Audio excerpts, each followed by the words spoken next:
Hey, it's me, Vicky Marie.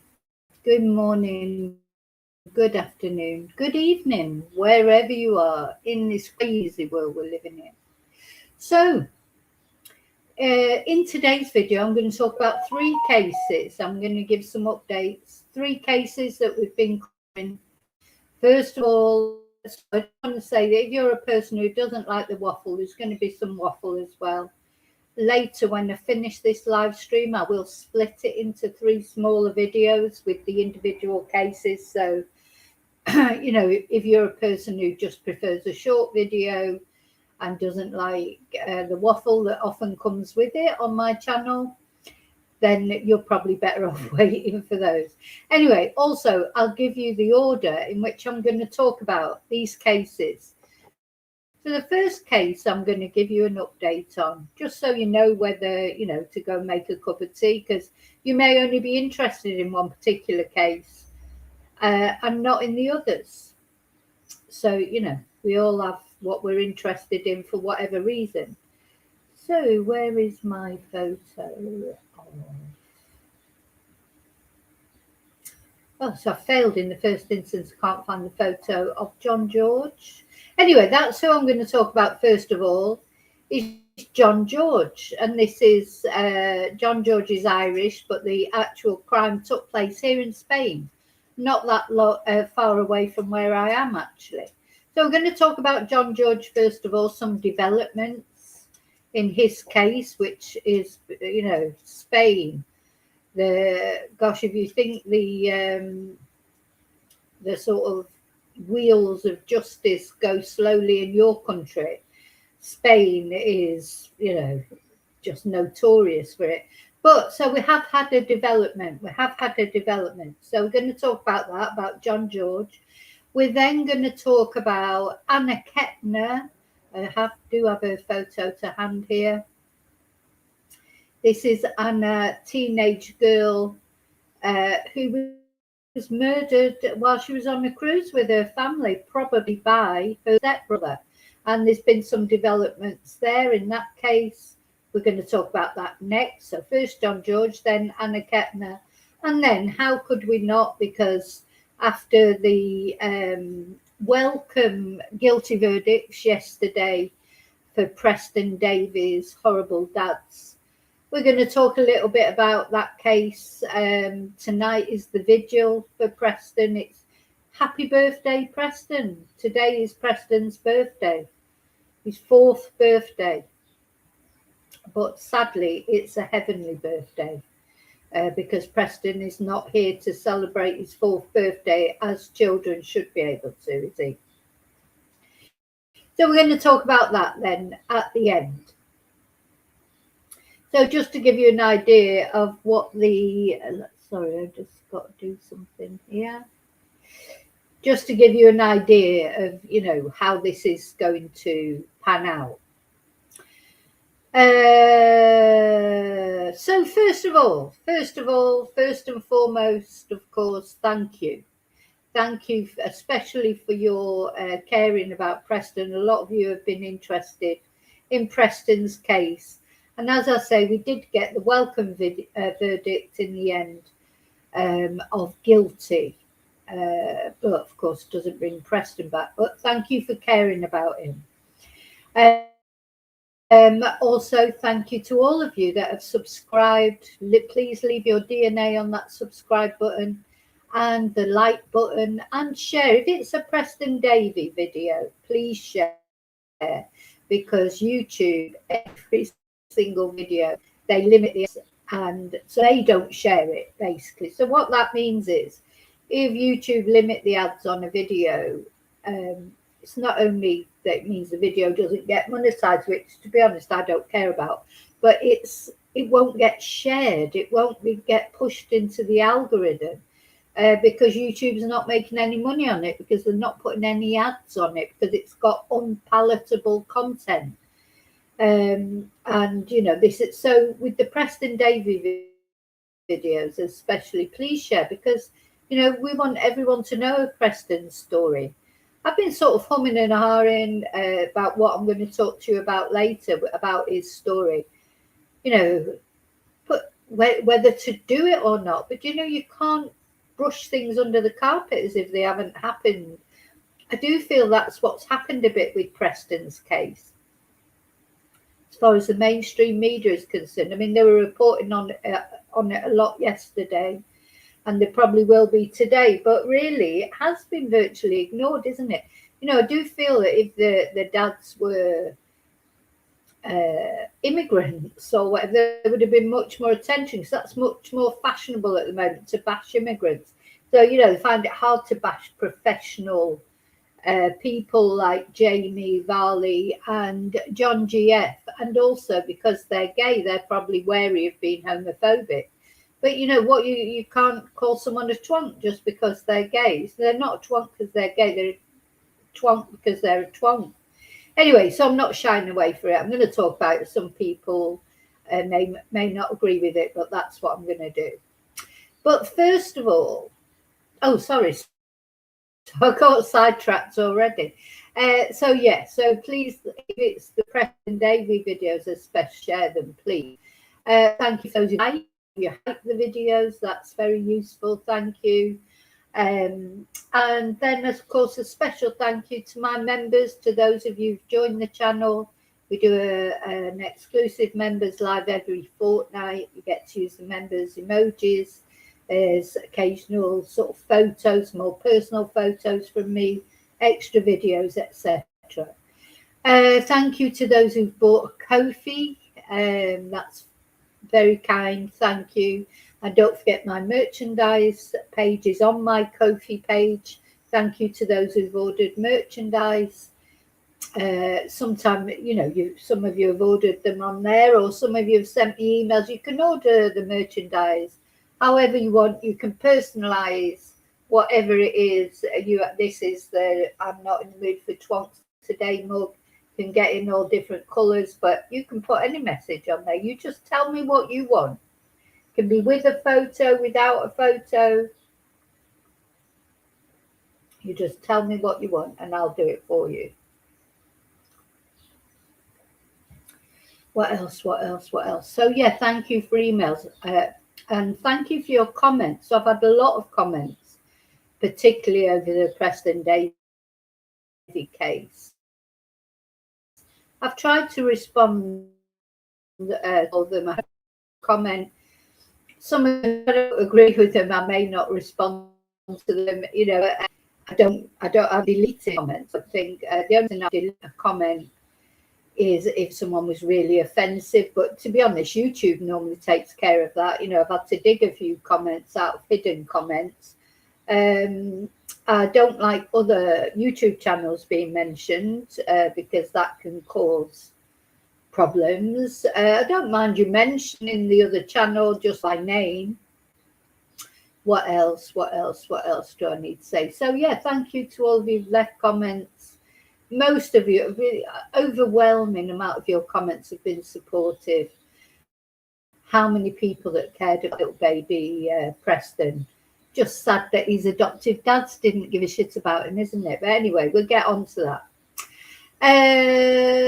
Yes, so hello, you lovely lurkers. Thank you for watching. Hello to Replay Crew. Thank you. And I think Lily is in the chat. Hi, Lily. Hope you're well. And so a little bit of waffle to start with. So I had an unwelcome visitor this morning in my bedroom. So I woke up this morning. I mean, this is totally random and off the point of true crime. So sorry, but it happened. And I want to share it with you because I thought it was quite funny. So literally, when you sort of just coming round, you open your eyes. And I look down and I've got a bloody grasshopper on my shoulder. A grasshopper. Of all things, just lying on my shoulder, chilling. Like enjoying the fan because I've got the fan blowing right at me. Oh my God. Well, I don't know if it's a grasshopper or a cricket. I don't know really what the difference is. I think grasshoppers maybe are bigger. It wasn't massive, but it's big enough. I mean, it's maybe a couple of inches long. Just sat there on my shoulder, chilling, enjoying, coming round. I couldn't believe it. So, of course, as I sat up and went, ugh, like that, it jumped up in the air and it started jumping around the bedroom. And I knew it was there last. I thought I'd got it last night. It was on my lamp last night, and shooed it out. I thought I'd shooed it out the window, but obviously, either unless it had a friend in there, and it's a different grasshopper. I obviously didn't manage to get it out the window, or there was another one in there. So, I just forgot about it then. I just thought, you do get critters, of course, in Spain. You get insects and things. And I don't mind grass. The only insects I cannot bear are cockroaches. Oh, my God, if I would have woken up with a cockroach on my shoulder, you would have heard my scream from wherever you are. Even if you're in Australia, you would have heard it. But it's quite cute, actually, the grasshopper. But it's just the way it was just chilling there on my shoulder. It was just funny. Anyway, so big kerfuffle. The dogs are going mad, because they're like, what's that thing? So it's jumping around the bedroom, hopping around the bedroom. So I put the dogs in their cages to get them out of the way, and opened the window and got some and shoot it. And I definitely saw it go out this time. It was on the balustrade, on the balcony. And it just sat there and hopped off the balcony. So it's gone on its merry way, on its travels, after having a comfortable 2 nights in my bedroom with the fan on. Yeah, funny little thing. But anyway, yeah, that was just something that I thought might make you laugh. Because sometimes we need to laugh when we're dealing with true crime. God, I mean, it is hard on the soul sometimes, isn't it, true crime? So sometimes it's one of those, if you didn't laugh, you'd cry sort of times. Well, we've cried a lot over Preston, haven't we, during this trial? And Preston deserves every one of our tears, deserves all our tears, all our caring. But anyway, we're going to come on to talking about Preston. So we're going to start off. I'm going to take my banner off now. We're going to start off talking about John George. And I need to find, first thing I need to do is find a photo. I'll take this banner off. Yeah, what have I done with John George's photo? I might have had to take it. I've normally got it here in the sort of photos, but I might have had to take it off to fit another photo on there for something else possible, because you're only allowed to have so many. So I'm going to load it up again. Just let me take one off. So I have to take one off to put another one on, because I'm probably at my limit.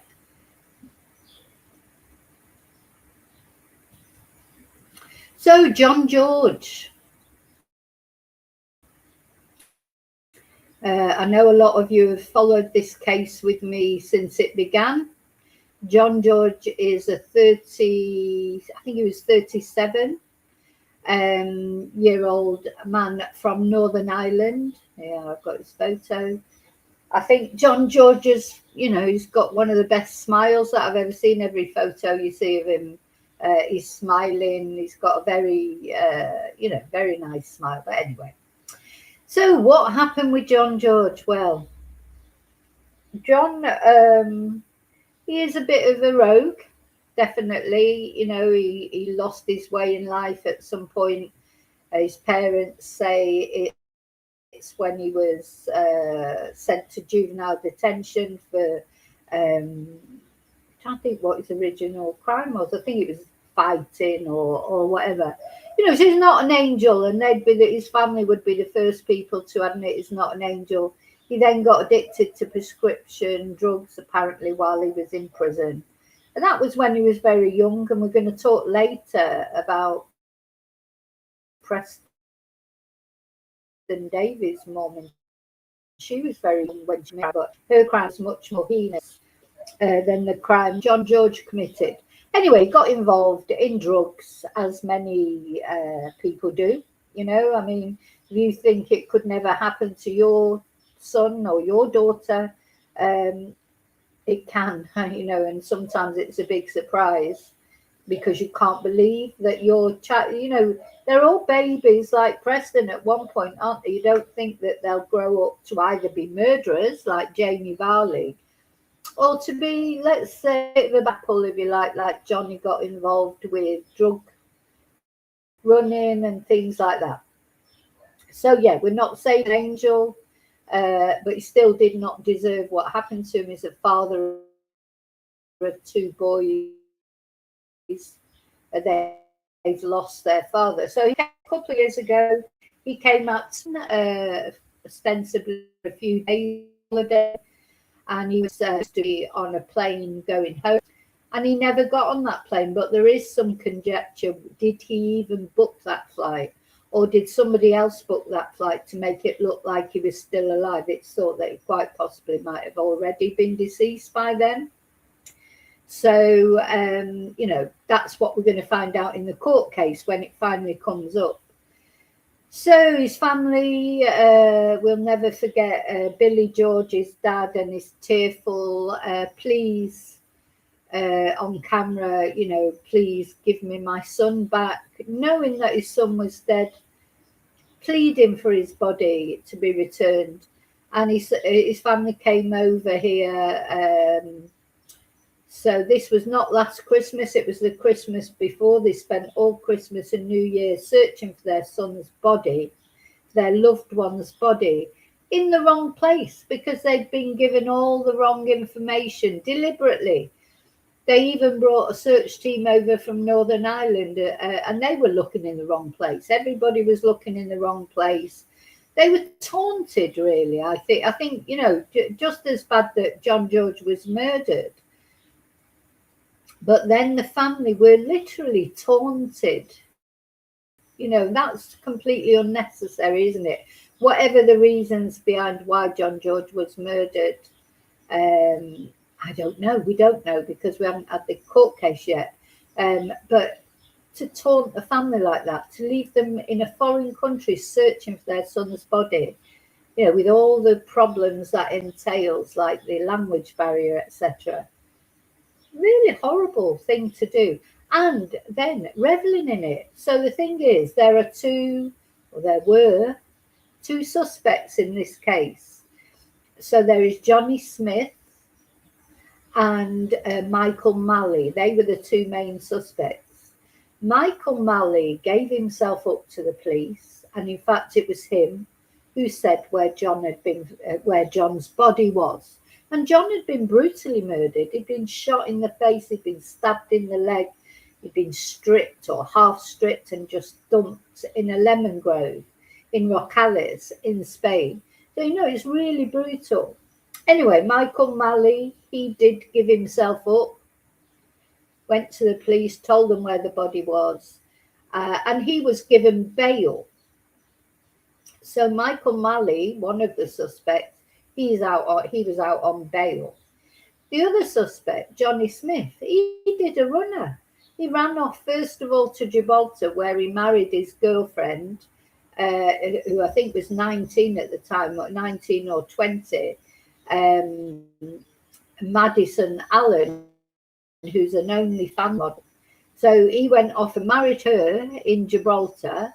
Then they went on the run and they ended up being arrested. To cut a long story short, they were arrested in Portugal, or he was anyway, and he was extradited to Spain.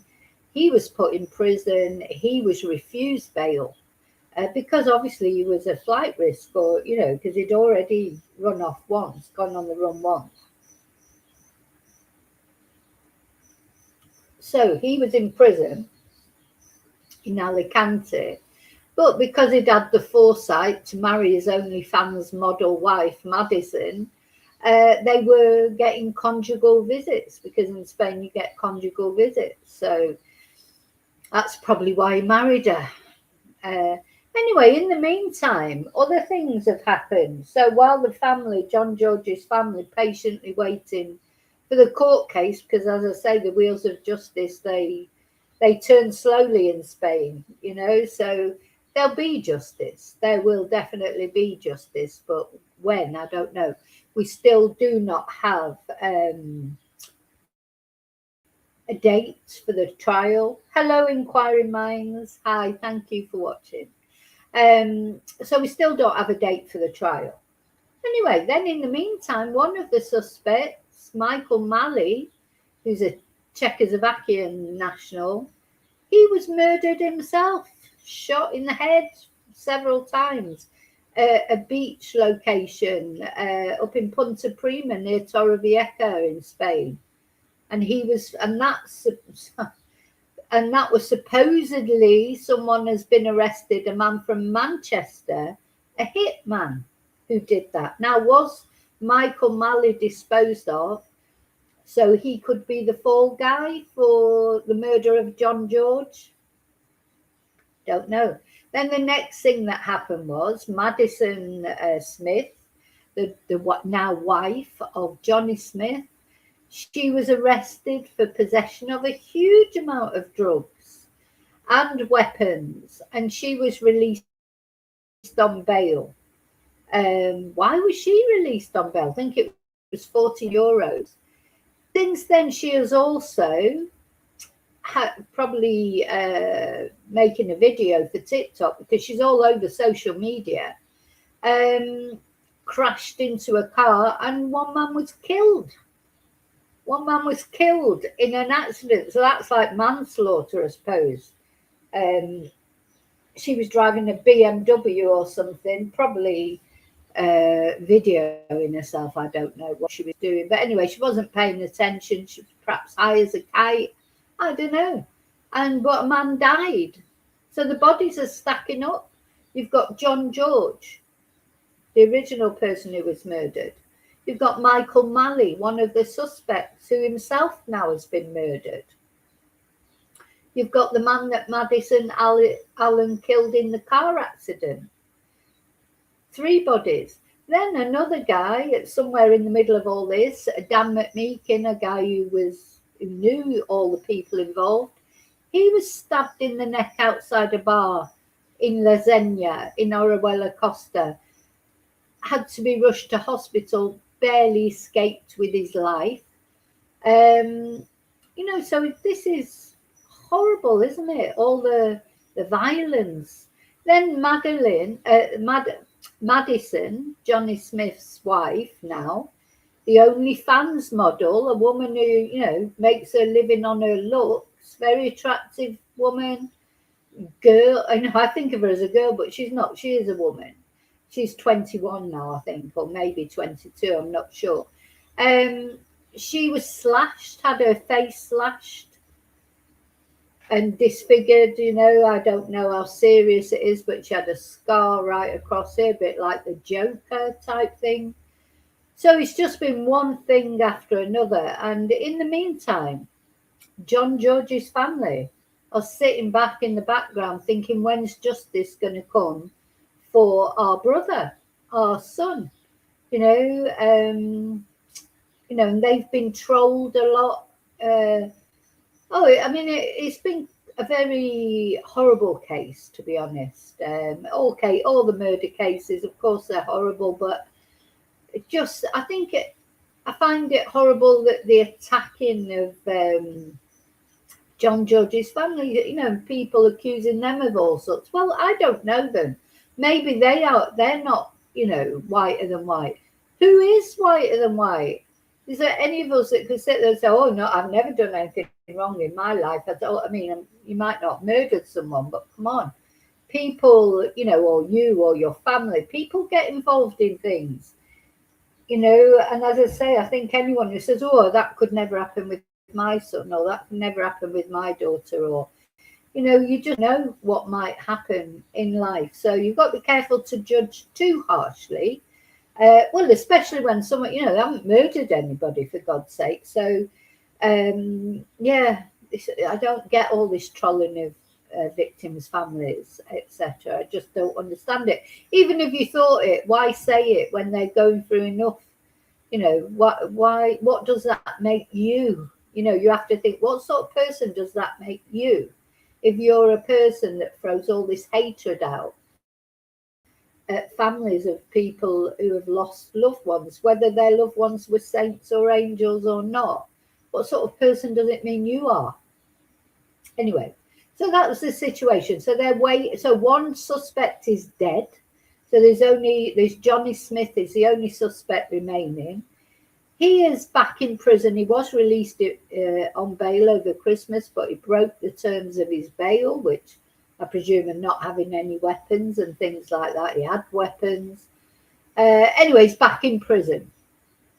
And the news, if you like, the reason that I'm on here talking about this case today, the development, is that there's been a breakthrough, a DNA breakthrough in this case. So it just shows you how long DNA can take. So the Guardia Civil, the Spanish police, or the Policía Nacional, I'm not sure which one are dealing with it, they had a car that they were examining, and we're going to listen to someone telling us about it in a moment. And they have found DNA, they found blood in the back of the car, or traces that show that they think that John George was put in the back of that car. The Guardia Civil have always said from the beginning they think that John George was killed the night of the fiestas in the apartment in Orihuela Costa. Now, what that means is when we have fiestas here in Spain, any of you watch my channel regularly, you'll know, especially if you were watching at New Year, there's bangers going off, there's fireworks, and anytime there's like bank holiday or special celebration, and it sounds often like somebody's outside with a bloody pump action shotgun or something, and you sit there and you think, oh, it is like fireworks, that hopefully it's fireworks. But you know, I always think, God, one day I'll just sit here and think, oh, it's fireworks, and there'll be somebody out in the street murdering everybody. Because they are so loud. Anyway, so that's what the Guardia or the police have always said.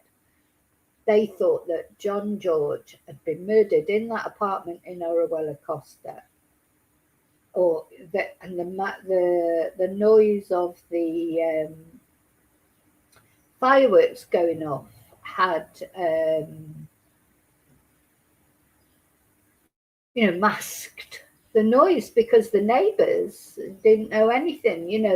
And the thing is, that area where this apartment was, most of the people that live there in that apartment, in the surrounding area, will probably not be Spanish, because it's an area where a lot of people live from other countries, and also would probably be pensioners, a lot of them. People who've come here to retire. I don't know why they had that place, really. It was a funny place for young people like that to have an apartment. Anyway, I don't know why. So that's where we were. So what I'm going to show you is this video of Alison Morris, who is a journalist for the Belfast. This Belfast is where John George comes from. She is a reporter for she's the crime reporter for I think it's the Belfast Telegraph, I think. Anyway, so we're going to watch. She put a TikTok out explaining the development, and we're going to have a look at that. So this is good news for the family, really, because the thing is, when Michael Malley was murdered, you just felt,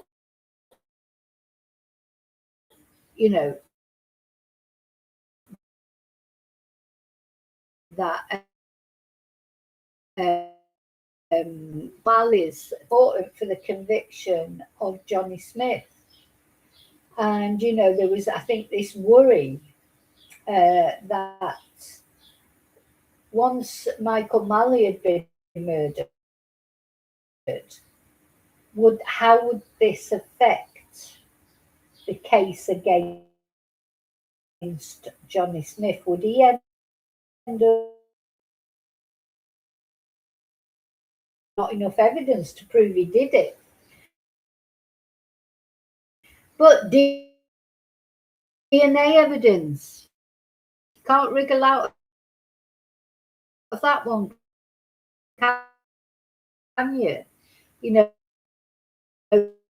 so DNA evidence, that is, if Michael Mallon did, as a way of, maybe it was a hit, as a way of sort of deflecting the attention off Johnny Smith, and of course meaning that he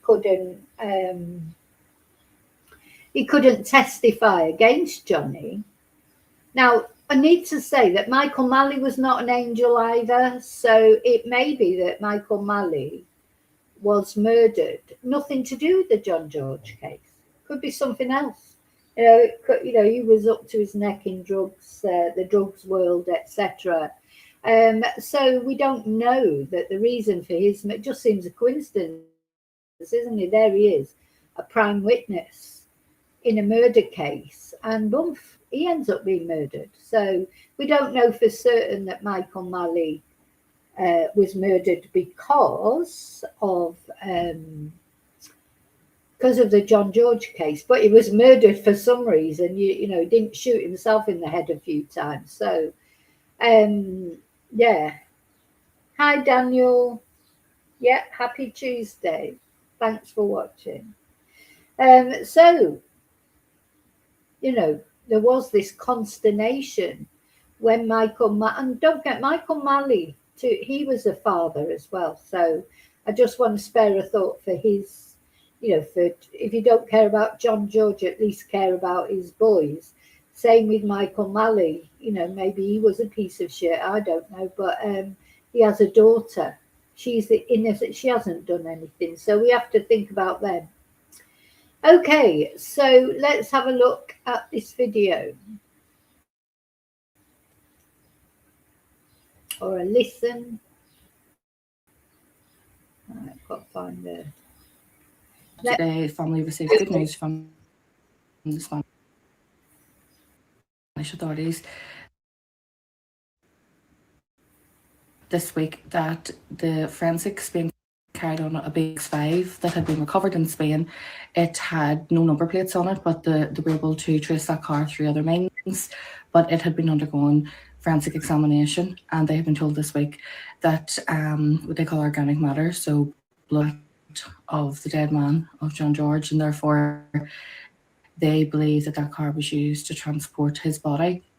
It also said that there was another male DNA profile which had been obtained from that car, which matches what they call the unambiguous DNA profile of the detainee, Michael Malley.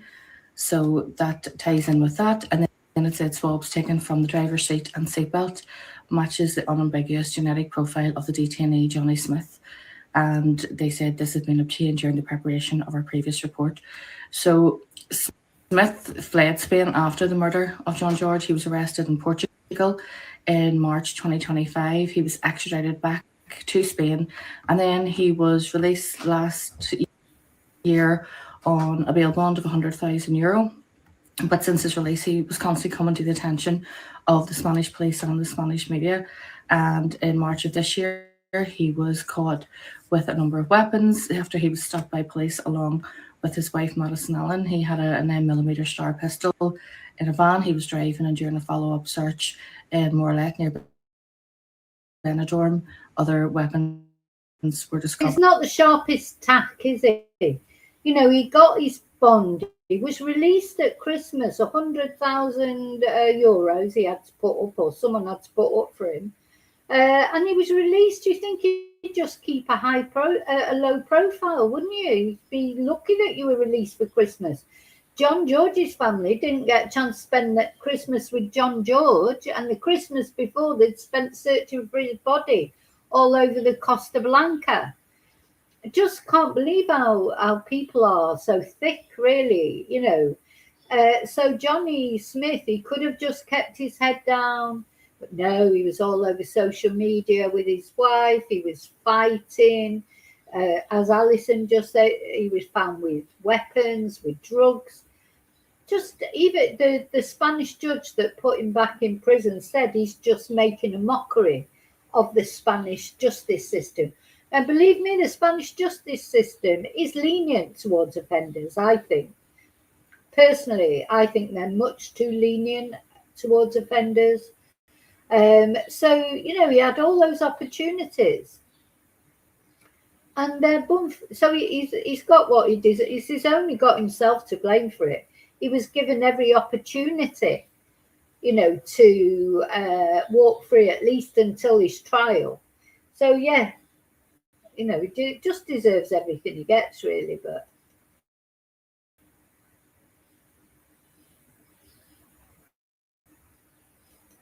sorry, I'm trying to play it again, and it's not playing now. Great. The pair police cell before being released, pending further investigation. We know that those weapons are also going under being analysed to see if they've been used in any other crimes.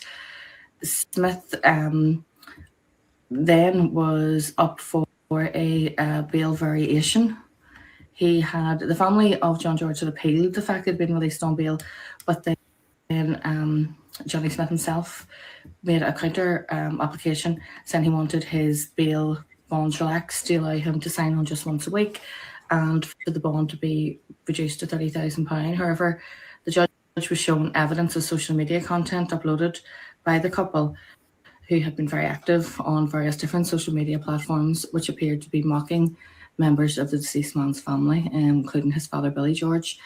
The judge called for a short adjournment to review that material, and among the clips was one of Smith boasting that he had been living like a king during his time on remand in Spain. When the judge returned to the court, he said he was returning him to his kingdom, and so he has now been returned back to detention. I believe that the trial is due to start in January next year, January 2027, and the family of John George last night welcomed this breakthrough and said they will continue to campaign for justice for George, with the trial date, as I said, expected to take place in January next year. Hey. So, there you go. So that's interesting. So she's saying the trial's expected to take place in January next year. So that will have been 3 Christmases that John George's family will have spent without him before the trial even happens. Hi, Admit. Hope you're well. Thank you for watching. So, yeah, that's the latest on this case. Very interesting. I think, just like, I think it's the Spanish justice system, as I say, does work slowly. I think, personally, where's Nightbot come from there? Sorry, I'm just reading the chat there. Admit audacity, get off the stage, stop spamming emojis, warning. Honestly, Nightbot, I haven't seen Nightbot for ages. He's just popped up. This is anyway, that's not me, Admit, putting that up. This is Nightbot. He's a law into himself. It's like, well, it's exactly what it says. It's like an AI mediator, I suppose. But I have no idea why that's popped up. Is it because of the hearts? I don't know. Very strange. I haven't seen a word from Nightbot for ages. But anyway, it's normally David that Nightbot has to go at. Every now and again. Anyway, so back to John George. So that's the situation.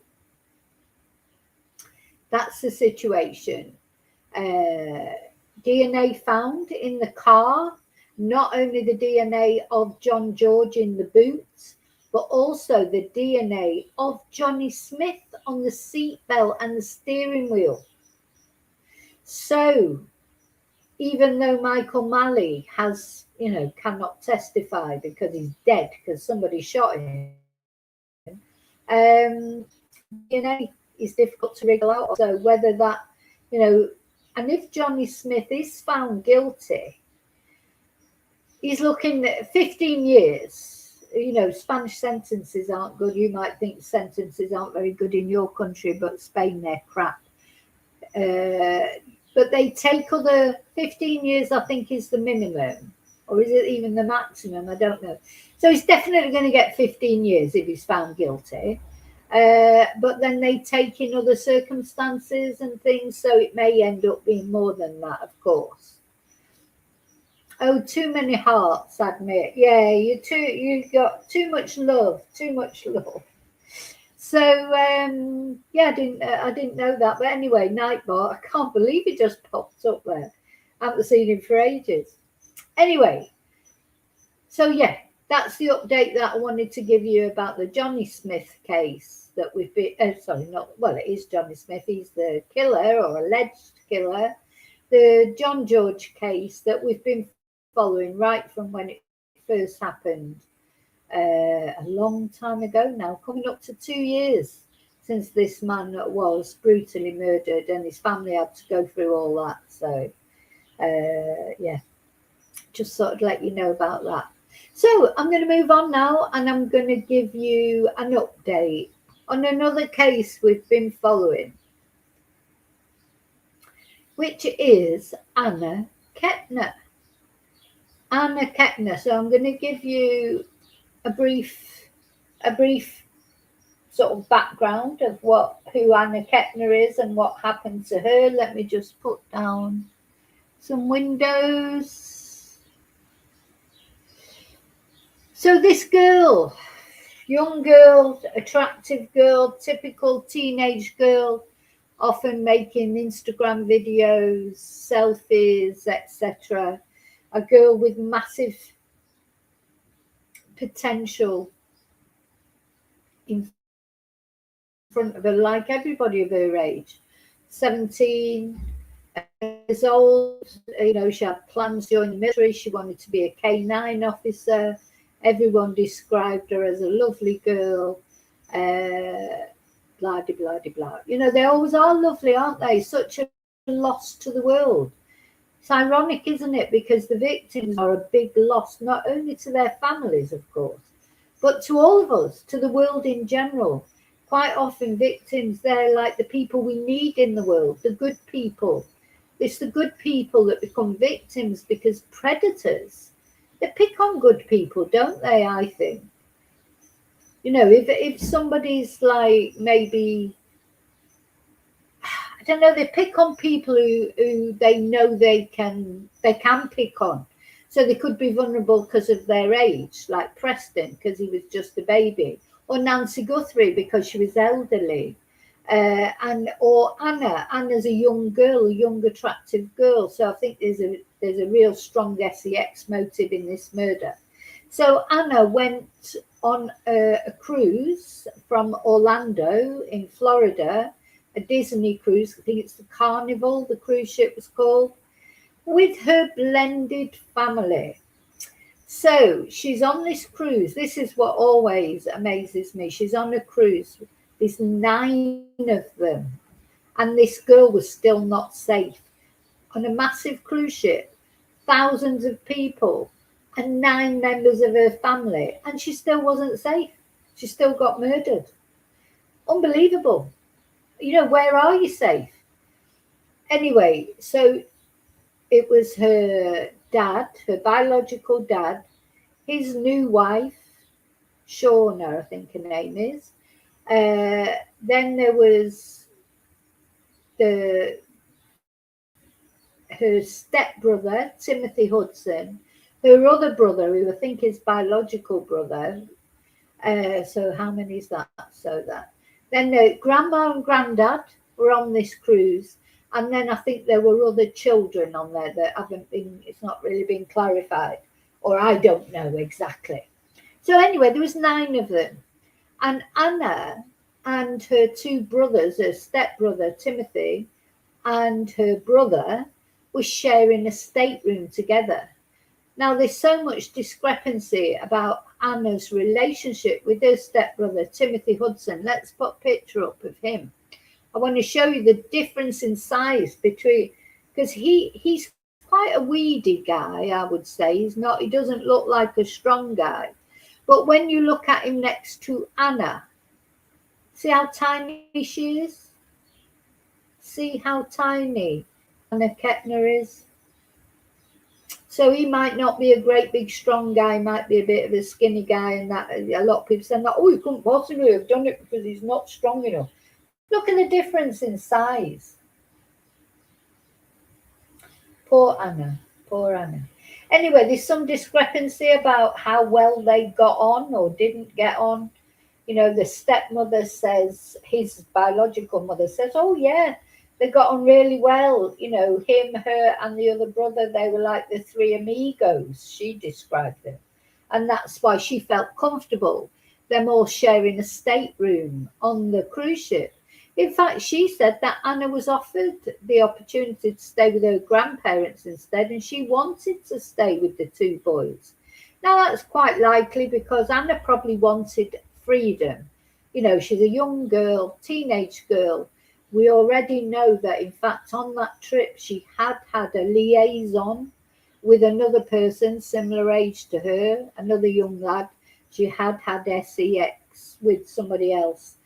And why not? You know, she's a young girl that, you know, if you think you're going to stop teenagers from having sex, it's never going to happen. Unless you go back in time and pluck out the chastity belts again and put them on them. Even then, I think they'd find a way around it these days. You know, you just teenagers like to have sex. All their hormones go mental. You know, so she did have sex with another boy on the cruise ship. My personal opinion is that is what drove Timothy Hudson into a jealous rage.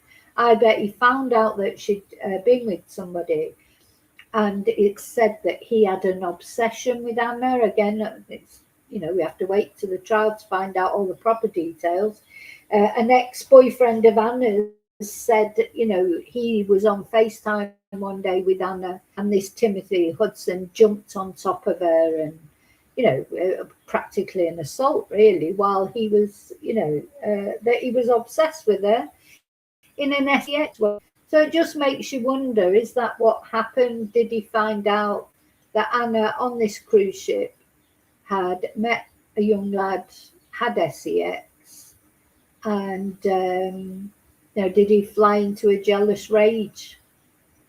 I think it's quite possible, isn't it? So anyway, what apparently happened, or this is what allegedly happened, they've got CCTV of the comings and goings from the room.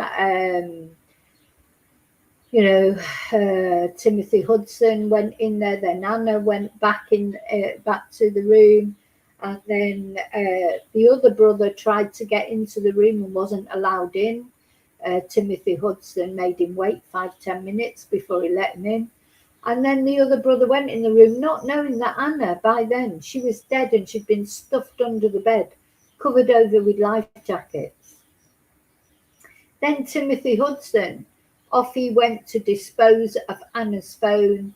He was in and out of the hotel room after that, apparently. This is what's alleged.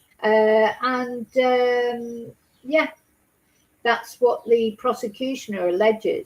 But there's been absolute outcry because this boy, I think he's 16, it's been a bit of a mess because he's a minor. Also, because of where the crime took place in international waters, the FBI are dealing with it. So the FBI don't have juvenile detention centres.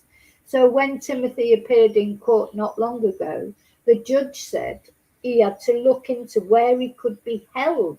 So all this time since this happened, this guy, this young lad, he's been free. He's been staying with a relative, an uncle. There are children in the house. Oh my God, who would have him?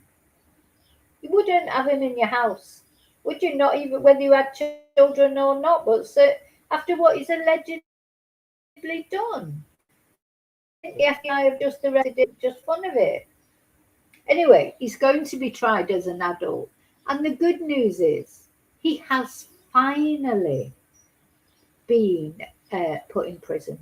So all this time since this happened, which I think was last August sometime, so not far off a year now when it happened, this guy has been walking free through the neighbourhood. I mean, he's had an ankle monitor on, I believe.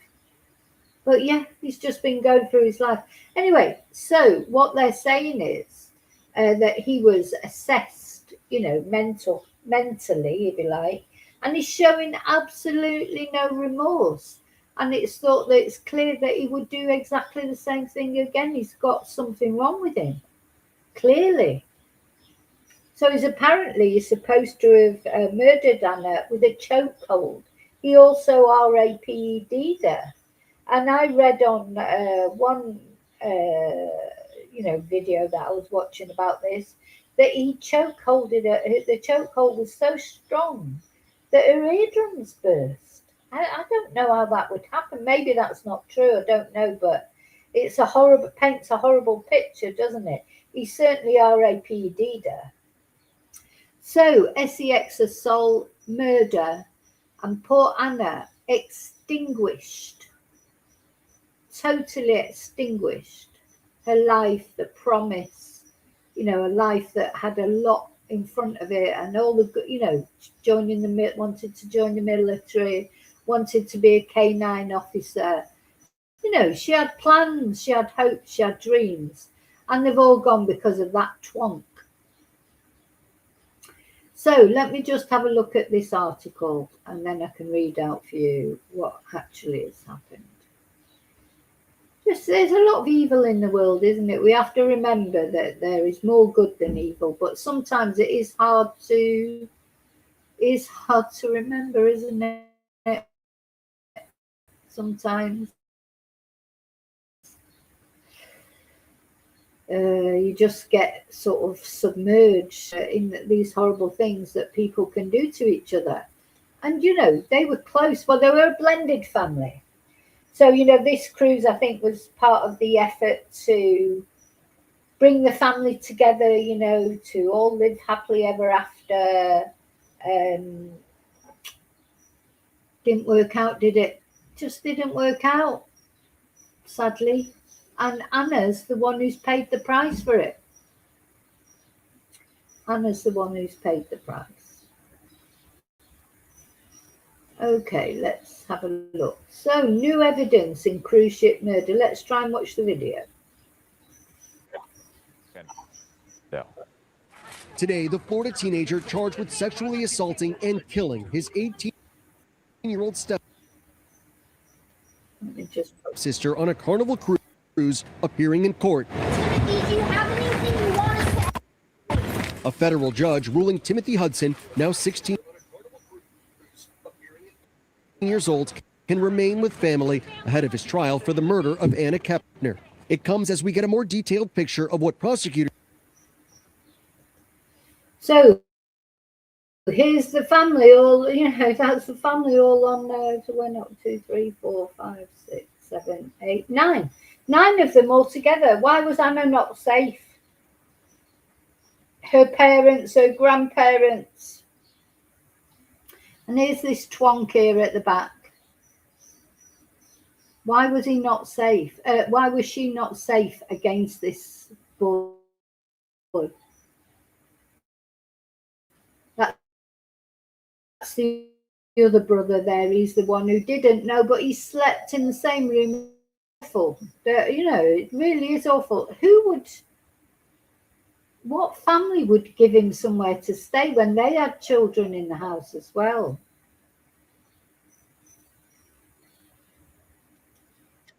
Looking left and right down the hallway. So I'm going to replay that a little bit. Hi, Jacqueline. Go back to there, I think. With family ahead of his trial for the murder of Anna Kepner. It comes as we get a more detailed picture of what prosecutors say happened that night on the cruise last November. Anna and her stepbrother were both in their stateroom starting around 7:40 p.m., according to newly unsealed documents. Prosecutors say CCTV shows Timothy leaving at 10 p.m., looking left and right down the hallway, appearing to check if there was anyone in the hallway. The video then allegedly shows a third sibling trying to get back into the room they shared after midnight, but Timothy makes him wait before allowing him in. Prosecutors adding Anna's body was found the next day. It appeared that someone had tried to hide her again by partially putting her underneath the bed. I sat down with Anna's grandparents shortly after her death, who told me she was close with her stepbrother. He was a good student.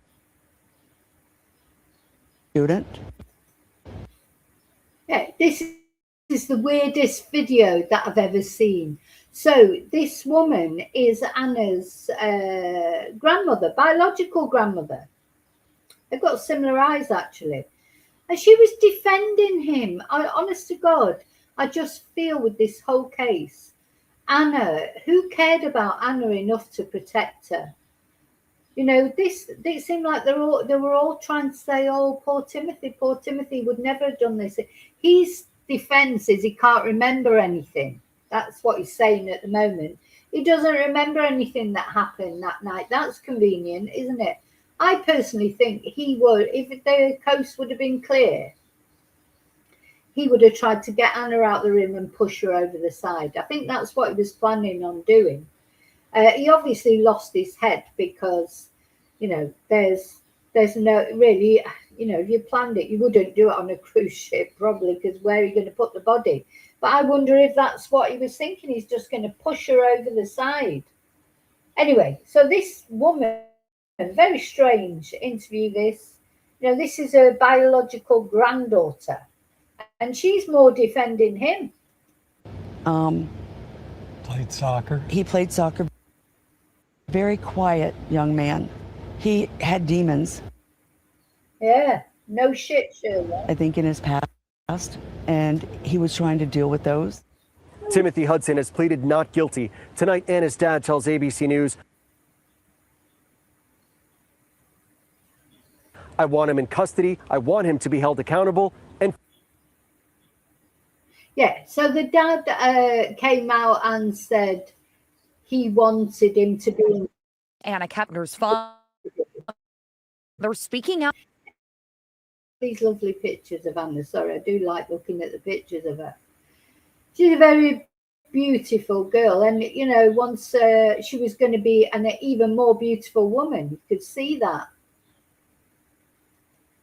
Authorities believe his 18-year-old daughter was murdered by her 16-year-old Anyway, stepbrother. So the thing is, let me just, I want to get to the article about him being arrested. How do I get back to the article? So the news is, the update is, he has finally been taken into custody. Finally, he had his pre-trial release revoked, and he was ordered into custody until the murder trial because of his level of. So he's like a fledgling serial killer, isn't he? Let me share this article. I think, no doubt, if he would have by some miracle, got away with this, he would definitely, you know, have done it to other women, probably. I mean, this is like something that we've been talking about with John Judge. We're going to talk about again in a minute with Preston Davey and his mum's history. Age. Is there any redemption for them? You know, as I say, we look at John George now. He got involved in bad things when he was young, and he ended up going to a detention centre. But they weren't like, you know, like the killers of Jamie Bull, definitely know of. He has been back in and out of prison ever since. The other one, we don't know. Maybe he is leading a nice, law-abiding, quiet life somewhere. But can somebody who does these very heinous crimes can they change? You know, teenagers do. They take drugs, they lie, things that they do. But to do these, this is a big thing. Most teenagers don't do these kind of things, even if they are on drugs. So does it show a deeper level of psychopathy when teenagers, and debate, isn't it? How much should we forgive teenagers for crimes that they commit when they're young? And what crimes should not be forgiven, no matter how young someone is? Let me just move my picture away. Hang on. Oh, there you go. Difficult. So yeah, Timothy Hudson, 16, has been surrendered to US Marshals on June the 15th after Judge Edwin Torres revoked his pretrial release because he is now being tried as an adult on charges of murder and aggravated sex abuse in the death of his stepsister Anna Kepner. Unconvincing, and he adds it suggests a level of psychopathy and a lack of remorse that by itself raises a serious concern that he could snap at any time. He's been walking free for ages. Yeah, could have killed somebody during that time. Good God. So yeah, this was back in November. It was November 2025. So since then, despite the fact he's 8 months, imagine if you lived near him, near this man or this boy, where he was staying, and you knew what he'd done, and he's walking free, and you've got young girls in your family. My God, that just seems so irresponsible to me. Hey, Sean. Oh, you supplied the CCTV for Carnival Cruises.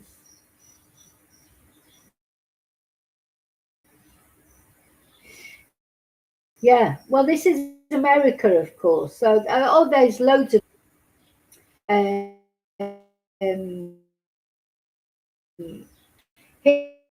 going back to the room, then Anna going back to the room and never coming back out of it again.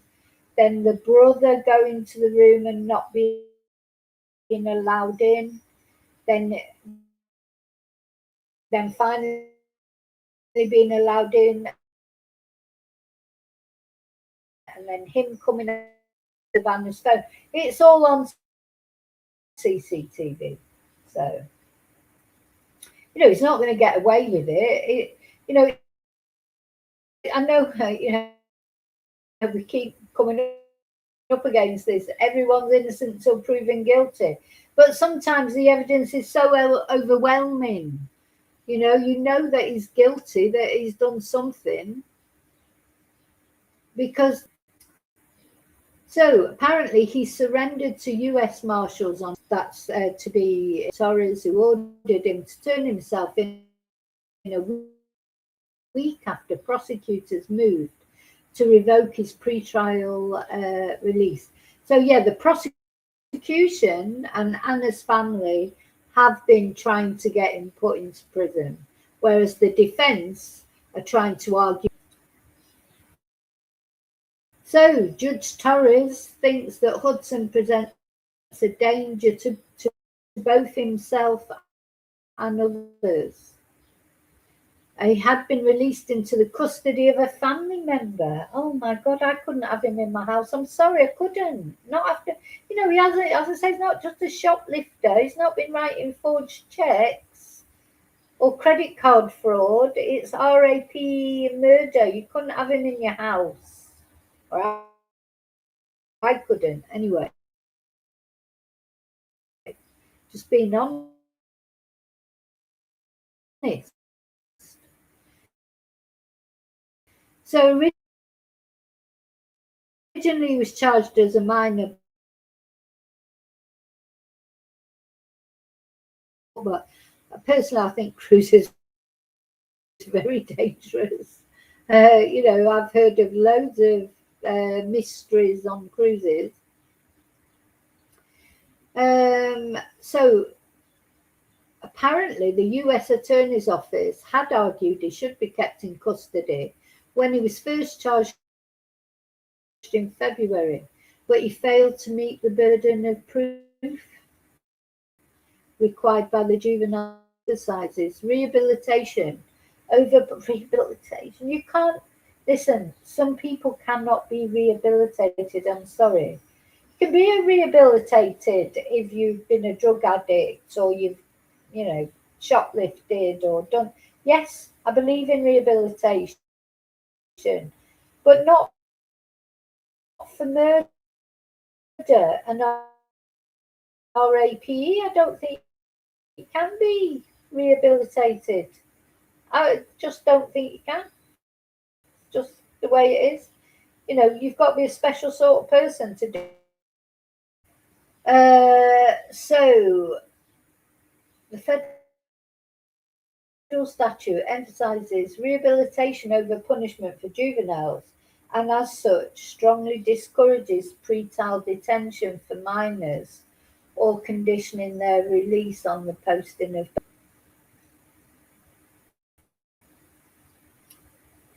So the good news is he is in prison now. So Hudson's own mother has made it clear she believes her son should be in custody, releasing a statement with Anna's father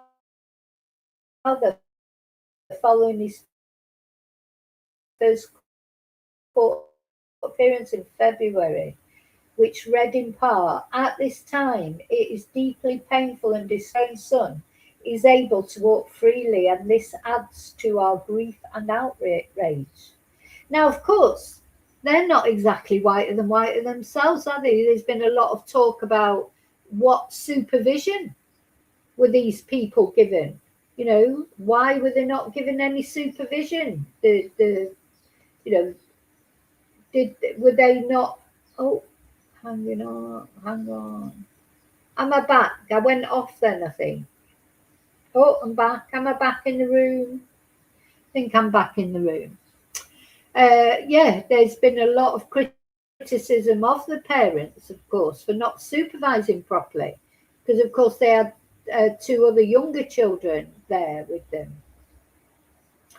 And, of course, Anna's father, he's supposed to have a penchant for young girls as well. He married his babysitter, married the babysitter, I should say. Anyway, I'm not going to go into that now, but so the statement made said it is devastating to know that while we live every day with the loss of our child, the individual responsible, so they're disowning him really.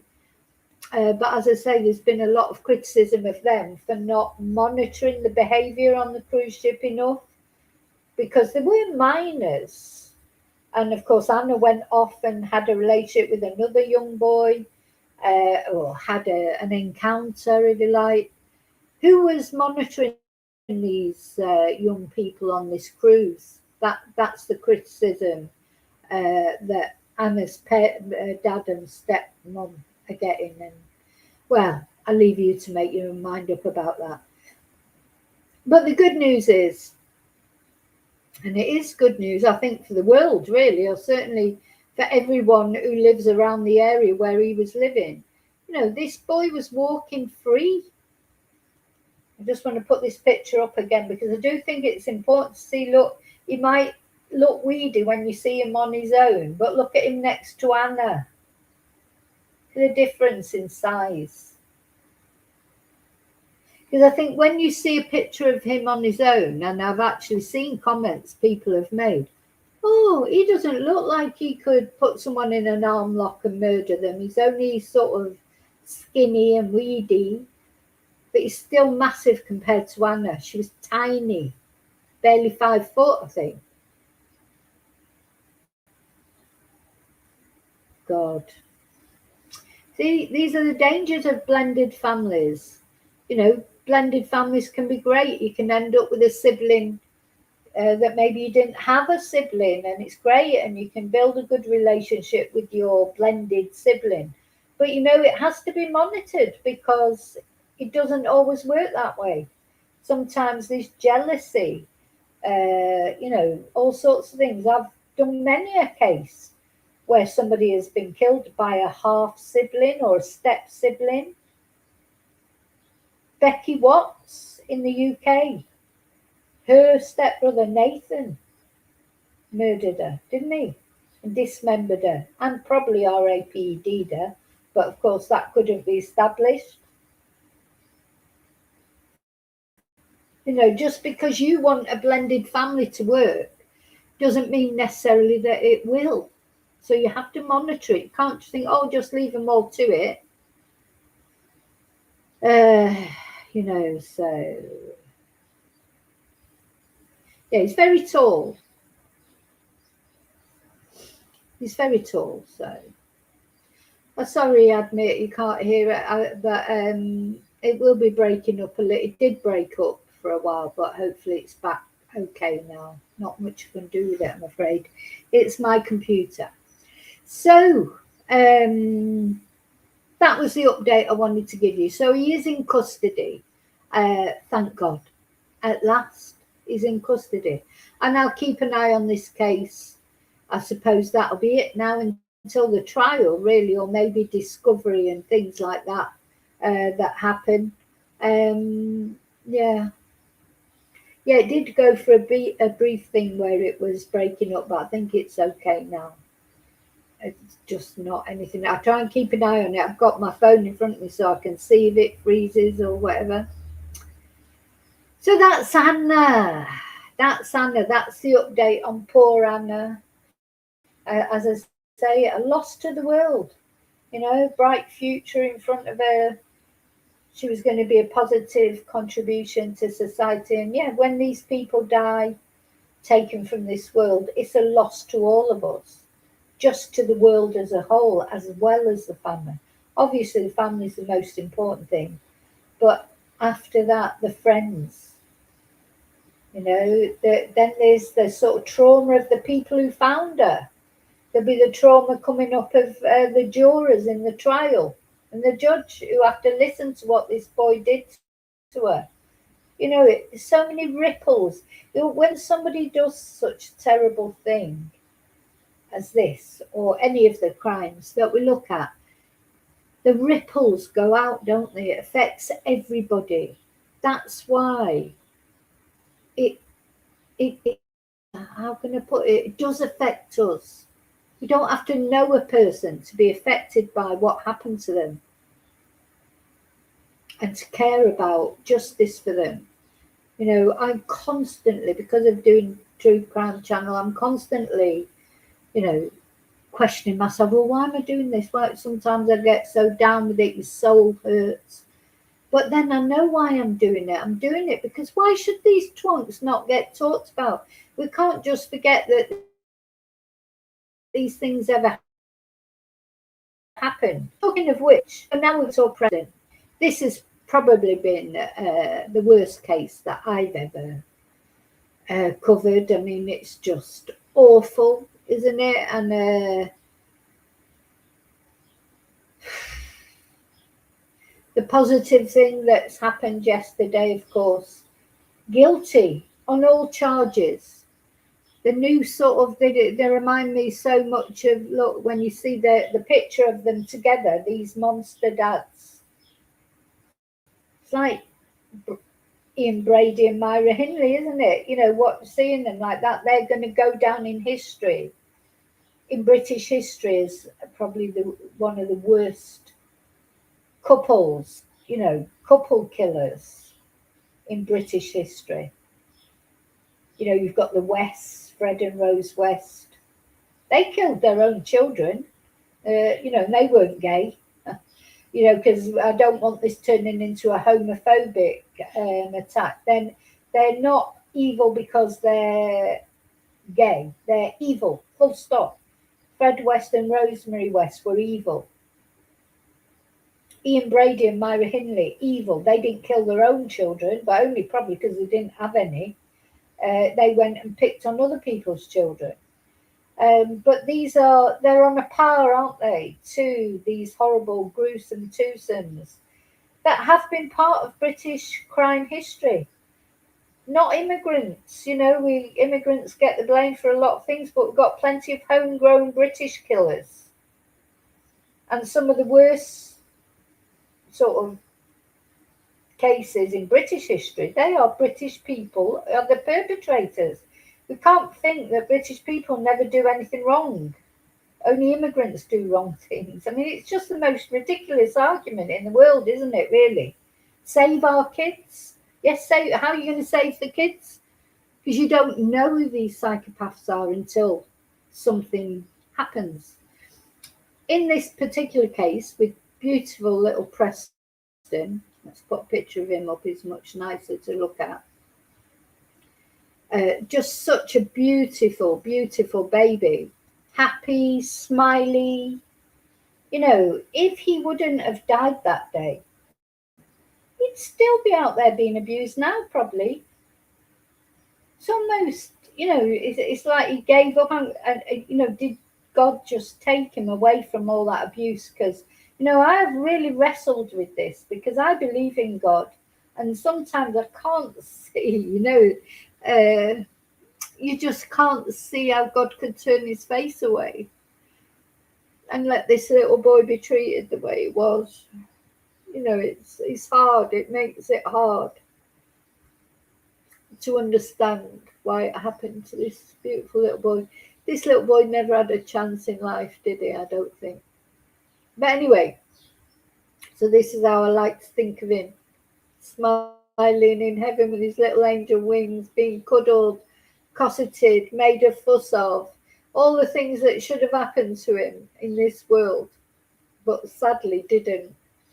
So hopefully they are happening to him in the next world. God bless Preston. So don't forget tonight at 8 o'clock UK time, 9 o'clock Spanish time, will be, I think I was starting the stream at 1:45. I've got a candle. I don't normally use a physical candle because I did set fire to my computer once, or melted the bottom of my computer with a tea line. So I try not to use candles, though. I've downloaded a virtual candle as well. I was going to do it with a virtual candle, but then I thought, no, for Preston, we're going to have a real candle. I'm going to light a real candle. There's going to be a minute's silence, I think. I don't know what else will be there. I'm hoping that it'll be live streamed. But even if it's not streamed and we can't actually follow the stream, I will be, you know, we'll be doing it here on here. All right, okay. Sorry, let me just share those messages because it's important. Yeah, Paul Preston. You know, this is that we're going to talk about this because Siobhan, thank you for your comments. So she says, I read this morning that Preston's grandmother wanted to adopt him after she finished her cancer treatment, but social services, I tell you what, social services have got big questions to answer in this case. Just big question. Preston, why was it, first of all, like, I understand why he was put for adoption. His mum has got a terrible history. She had, you know, she did do something really bad when she was young. She did. You can't sugarcoat it and say she didn't. She did. But, you know, she's a lot older now. Of course, she's in her 30s. She served the time she was given. So when does it come to the point? But I think the reason she wasn't allowed to keep Preston, wasn't it because of drugs, not because of her previous conviction, I think. And then what's the other thing you're saying? So, yeah, his father. His father is called Gary Nolan and also has a criminal record, but came to the court with his mother. God have mercy on them. Yeah, their hearts must be broken. And that's it. Whatever Preston's mum did in the past, which was not, was horrible. Because we also have to remember her victim, Lily. What happened to her, what she went through. But I do feel with Preston's biological mum, what she'll be going through, it's enough punishment for her. Do you know what I mean? How we can't judge her, we shouldn't, because imagine what she's going through. She's got to live with all that. It's not up to us to dig it, to stick in the knife and twist it further. But having said that, we can't just pretend that what she did wasn't bad. It was bad. So it's horrible, isn't it? The whole thing is horrible. And the thing is, Preston didn't do anything, did he? He's just an innocent baby, and because of things out, nothing to do with him, he's ended up suffering how he suffered. It's a horrible, horrible case. It really is. But I do, on a human being level, I just feel so sorry for Preston's mum, despite whatever she did in the past, what she's going through now. You wouldn't wish it on anyone. This, it's like he is without sin cast the first stone, isn't it, or whatever. We can't. It's not up to us to judge anyway. Only God can judge. So it's not up to us to judge, is it? We have our opinions, but we can't judge. So what I wanted to just show you was a few things that have come out since the verdicts yesterday. Thank God it was the right verdict. Hope the sentencing will be on Thursday. I'll be there for the sentence. Well, I won't be there, but we'll be here. Hopefully the sentencing will be live, because quite often now in Britain they televise sentences, don't they? So didn't Varley, apparently great big girl's blouse that he is, he broke down, didn't he, in the dock when the verdict came out, vomited. He only got a thing about vomiting. Do you know, even then he's a selfish twonk, isn't he? So he's vomited all over the dock. Somebody's got to clear up that. You know what? He just doesn't give a shit about anyone but himself. And histrionics, his dramas. It's all about him. That made me angry. I thought, so some poor sod has got to clean up that crap because he can't keep himself under control, and he thinks people are going to feel sorry for him. I wonder how his mum feels. I really do. I feel for his mum. But what she think now? Great big man baby, isn't he? Selfish twonk. Even getting that sentence, he had to throw up everywhere, leave some poor other. I would have made him clear it up himself. He should have to clear it up. He's a disgusting man. Honestly, totally horrible, evil, vile man. Anyway, sorry, I'm gonna chill now. It's so hard not to get angry, isn't it? This is why I couldn't be a lawyer or a politician, because I get too angry. I'd be in the dock going, getting really angry with the defendant. It's just so difficult not to get angry with people like that. But I'm glad that I get angry, because I'm glad that I can feel it. I suppose if I didn't get angry, I don't know, would it be a psychopath or something? Oh, I'm pressing the wrong button. So I've got myself all in the tiz now, and I'm pressing the wrong buttons. So yeah, I want to show you this article in the Daily Mail, and trigger warning, because it's going to show more sort of footage of Preston. And it's got the video on it of what's happened to my screen? Hang on a minute. It's going to show the video of Preston when the toy box fell on him. And also it shows the video of Preston when Varley shouted boo to him when he was trying to go to sleep. I don't know what I've done with my, it's all gone weird. Have I frozen again? Hang on. Have I frozen? Right, I think I've frozen.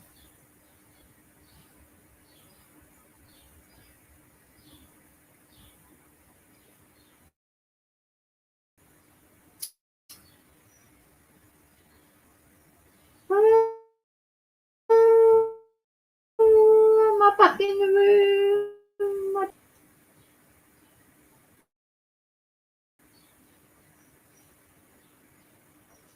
Right, I've frozen.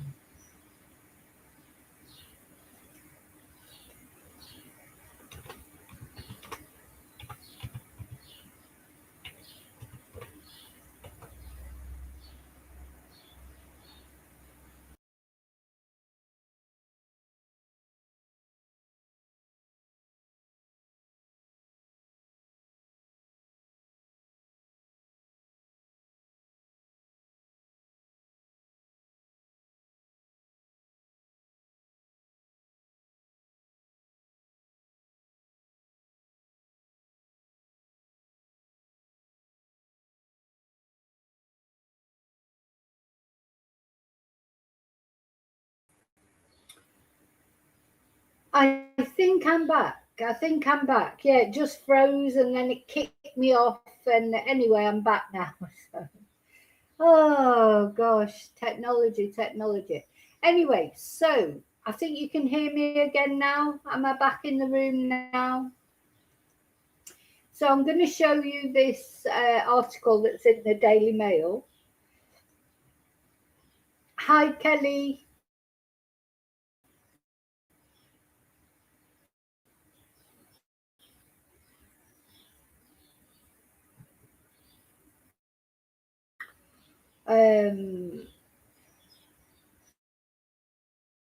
And as I say, I just want to give you a warning, a trigger warning, because you are going to see videos of Preston.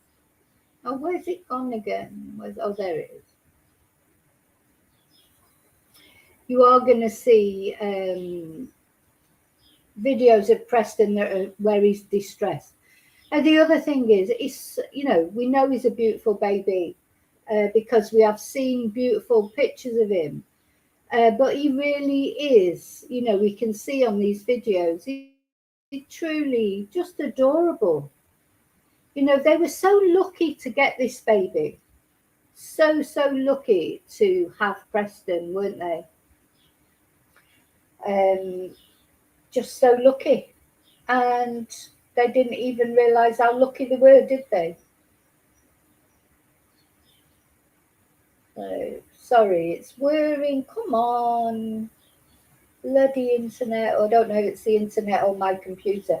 It's probably my computer, but anyway, there you go. I think I'm back now.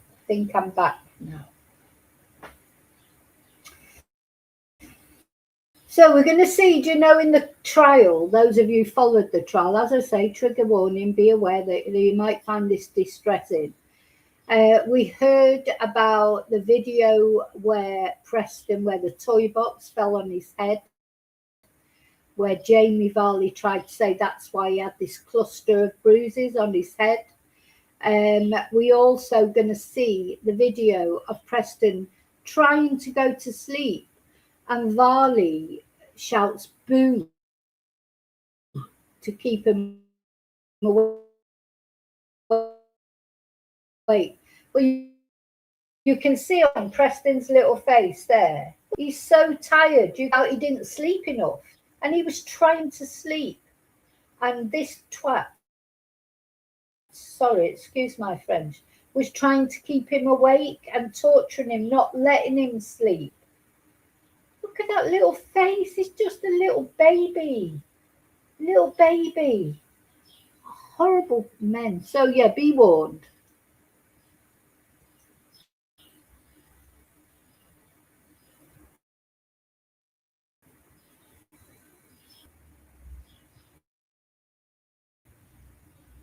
We're in again.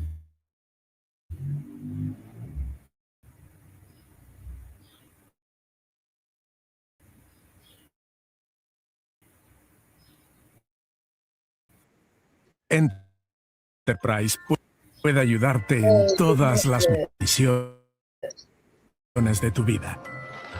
Para que puedas salir, hacer lo que tengas que hacer y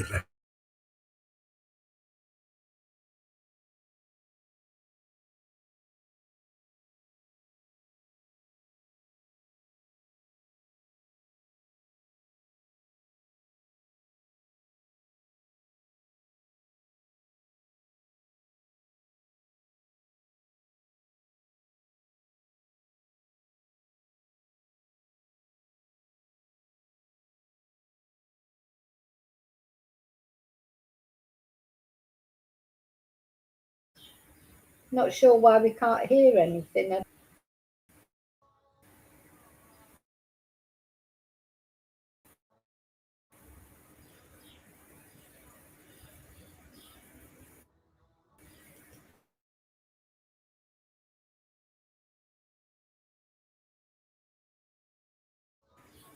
Oh,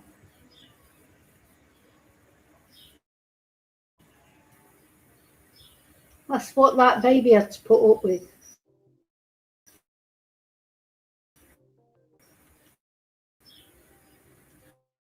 Can't get any sound on. Let's go back to the beginning. Oh.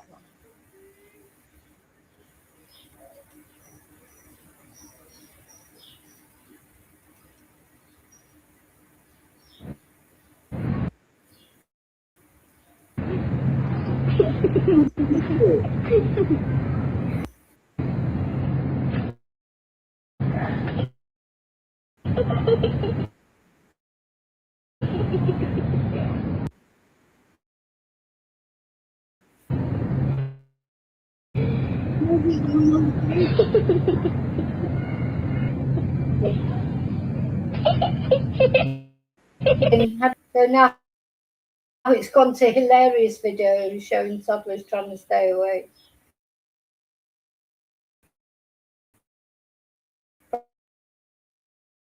Probably would be nicer to watch, to be fair. Let's go again on this one.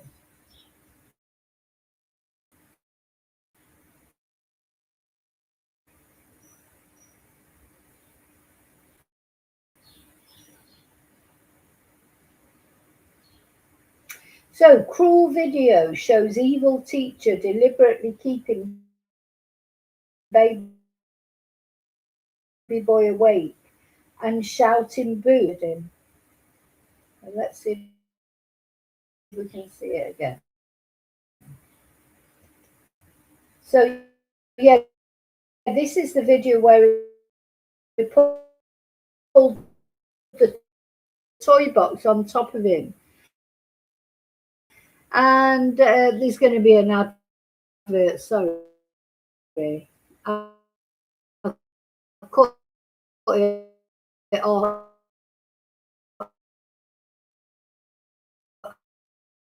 I'll edit the advert out when I come to edit this.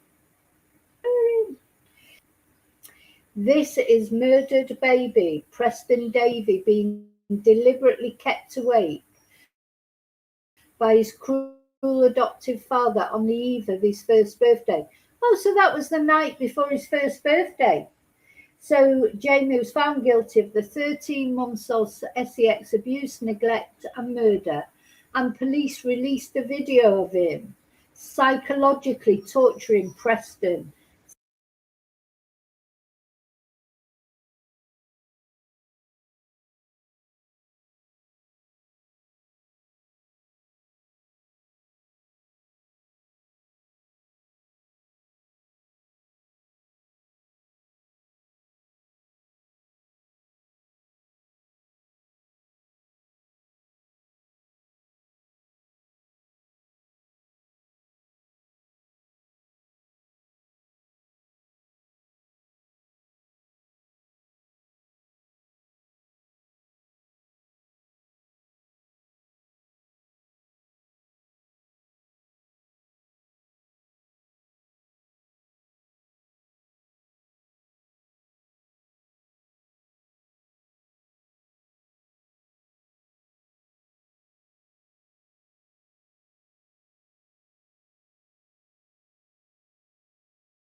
So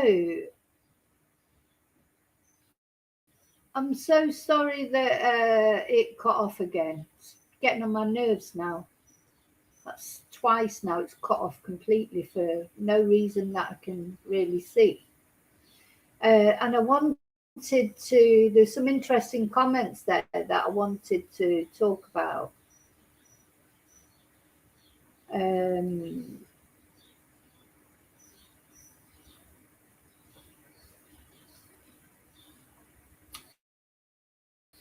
So there's a, oh God. So I'm an adopter, a single male, one for approval and one to approve the match. Well, it should take every single approval you can, shouldn't it? It's like, I mean, I don't know what the answer is, because we do need people to adopt children. The care system itself is not good either, is it? So we don't want children in care. Obviously, it's better if they're in a loving household. But sadly, how do you distinguish? You know, how do you distinguish? And yeah, thank you for adopting. It's good. So Siobhan is saying she was on a chemo and had a mastectomy, but wanted to take Preston when she was recovered.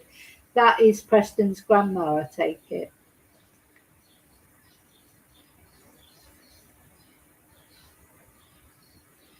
Yeah. Yeah, there's a link to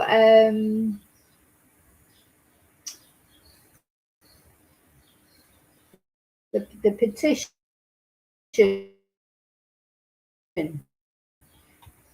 because you know the social services definitely need. What happened to Preston shouldn't have happened, because there was signs. You know, it didn't come out the blue. For in those short 4 months that Preston was with these monsters, there were many red flags. Many red flags. So, you know, what's the answer? You can't have any more red flags and having to, you know, how many, he was admitted to hospital twice before the final time. A chat to the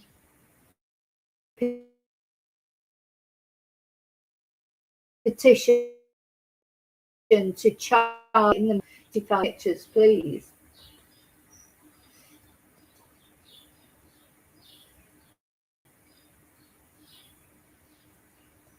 I don't know if that might be too long. I don't know if you'll be able to go on that or not. But anyway, I'll put it in the description box. But let's go back to this, because I just want to read you some of this. Look, so there's them trying to fall asleep. Look how beautiful he is. He was tired, and that twat wouldn't let him sleep. Oh my God.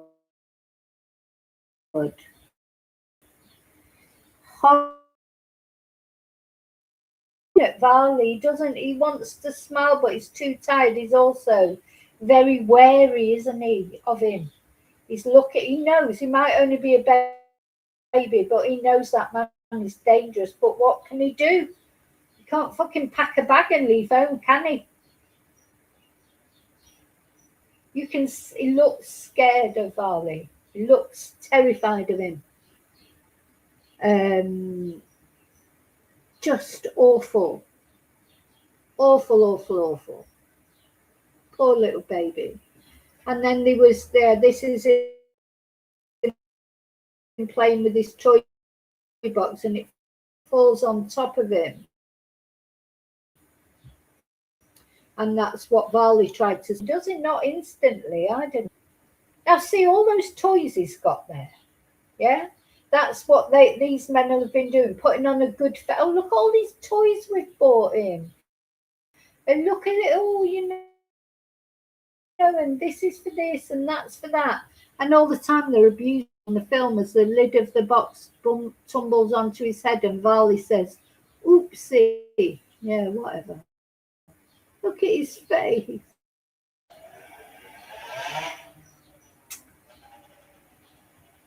Oh, you just want to reach into that picture and scoop him up and give him a cuddle and tell him everything will be all right.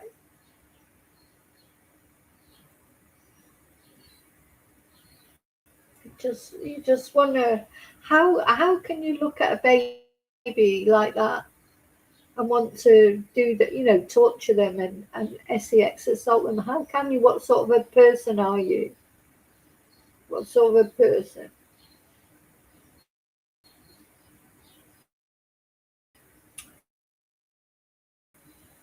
Beautiful little boy.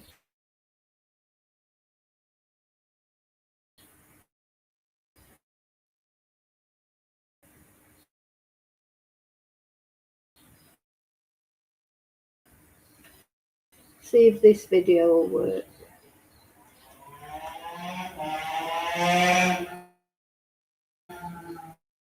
Video on. There it all goes wrong, isn't it? So anyway.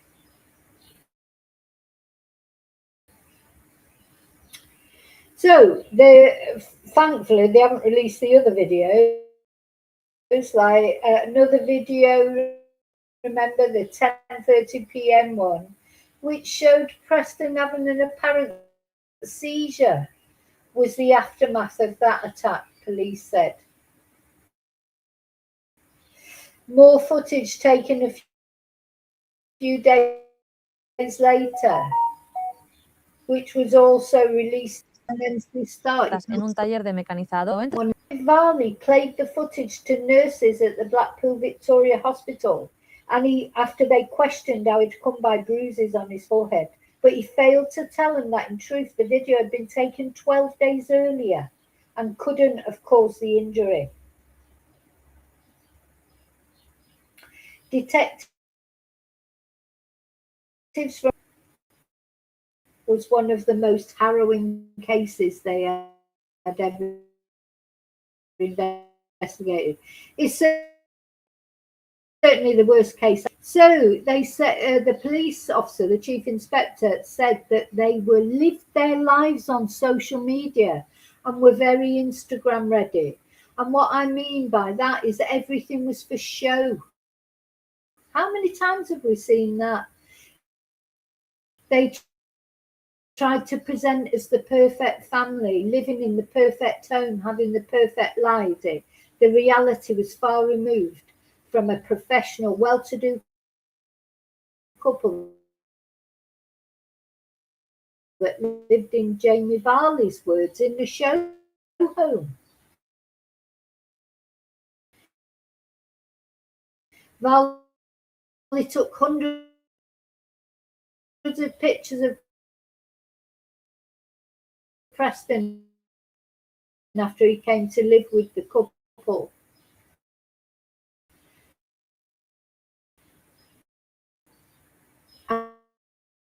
At their semi-detached house in Blackpool in April 2023. It was all for effect.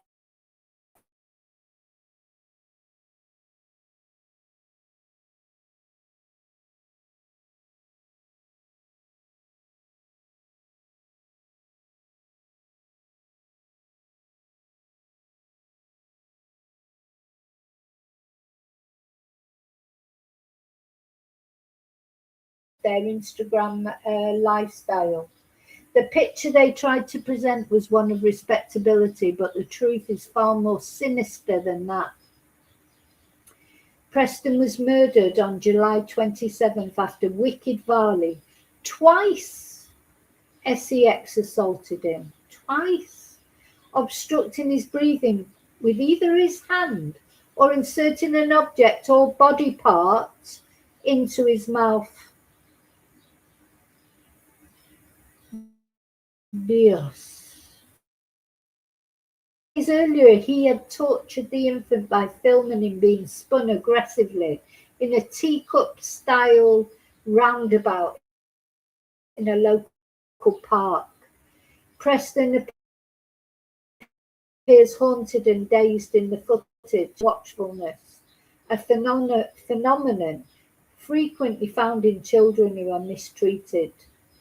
You could just see in those photographs a different child that's looking back at the camera. It's really sad to see. Visibly looks like a different child. They have beaten him. They have systematically assaulted him, psychologically tortured him. Now, I just want to say, this is the last time that I'm going to go through all these details. Of course, we've got sentencing coming up. I have to talk about the twonks at sentencing on Thursday. But like tonight for the video, we'll only be talking about little Preston. No details of anything that happened to him, but on about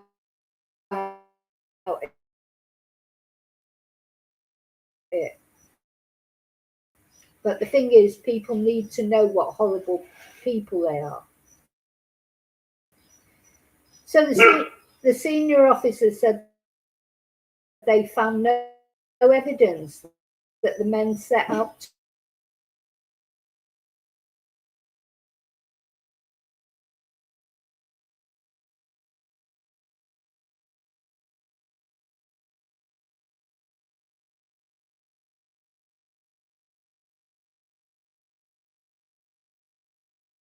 Varley put his hand to his mouth and then collapsed and was sick in the dock, leaving it someone else. As GF stood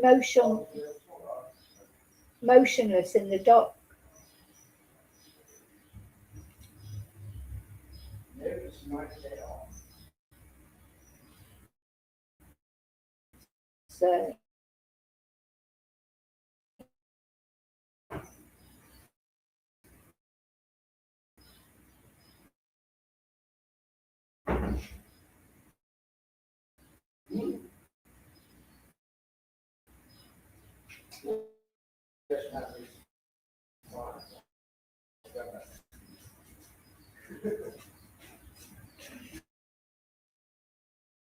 So as the jury, Preston's grandmother, after it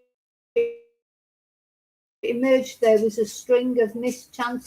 Davey said, I am relieved, I'm happy it's all over. So it can, and she's got enough torture, you know, from this, what's happened to Preston.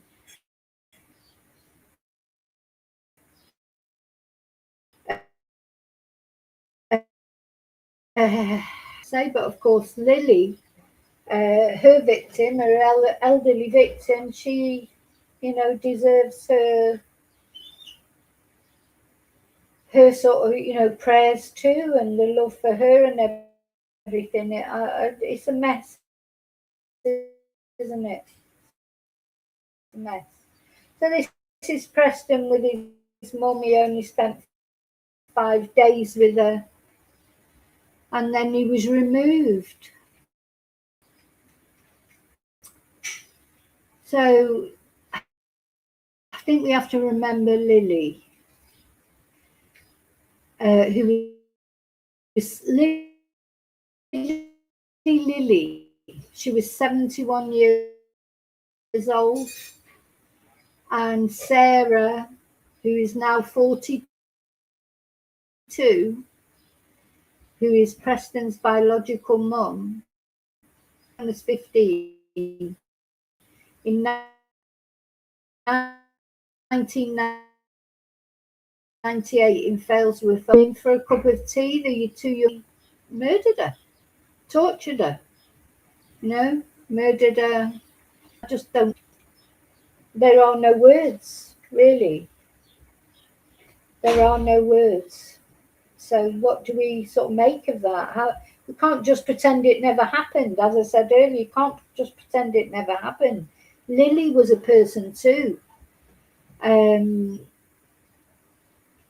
But I do feel that Preston's mum is probably getting enough torture now, herself. I just, I literally have no words as far as this is concerned. I don't want to, only God can judge her. Only God can judge her. But it was described by the judge as an unspeakably wicked crime. They squirted her that her dentures were forced down her throat. They then put her body in a bin, walked it through the streets of Failsworth and threw it in the Rochdale Canal. Now, no, Sarah is a drug addict. Does that excuse a crime like that? And the fact that she was only 13 or 14. They made hundreds of calls from Lily's phone and used her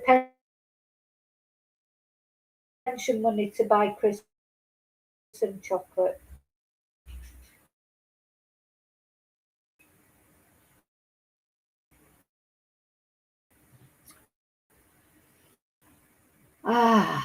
Just no words. So she was first released from jail in 2013, but then she's older, she's not baby, of course. I think she had Preston in a facility. I don't think she was free when she actually had Preston. So this is her when she was when she murdered Lily. This is Lily. We can't forget Lily.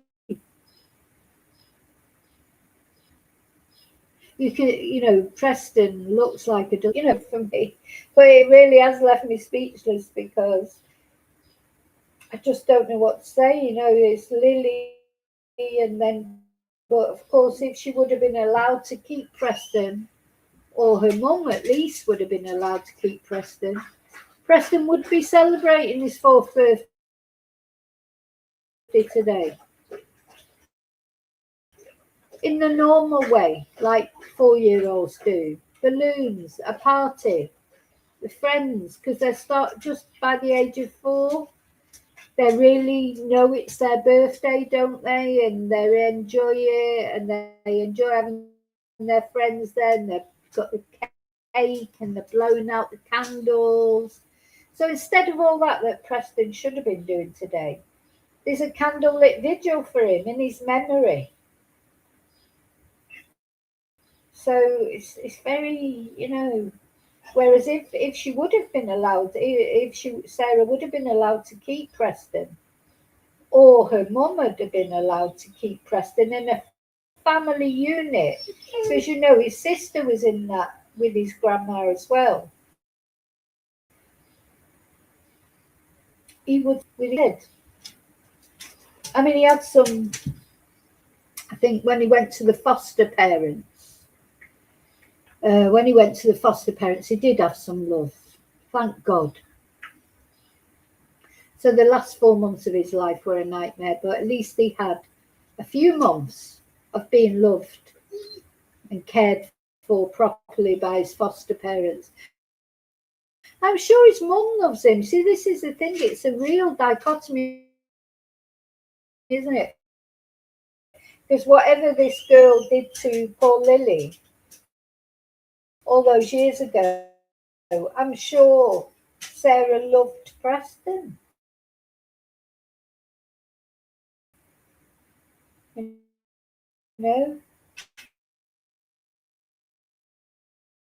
And they would all been there at his birthday party, even if he was still with his foster parents, murderers. Preston's all been, as far as Sarah's concerned, torment already. So Preston was born in June 2022 in Wythenshawe Hospital. I know it well. That's not far from where I used to live in Manchester. When Davey was back in prison, and was taken off her. Oh, he was born in Wythenshawe Hospital. So he was taken off by social services just 5 days later and placed with foster parents. Mrs. Davey, the mum, the grandma, wanted to formally adopt the boy but pulled out of the process. You know, your faith, you just think, how did God turn his face away from this little boy? Ooh. The case should be sacked, adding everyone involved with Preston. What can't be very good social workers if they didn't just spend 10 minutes with that vile Jamie Varley and realise what a great big immature man baby he was. Not capable of looking after a gerbil, never mind a baby. How was that not spotted instantly?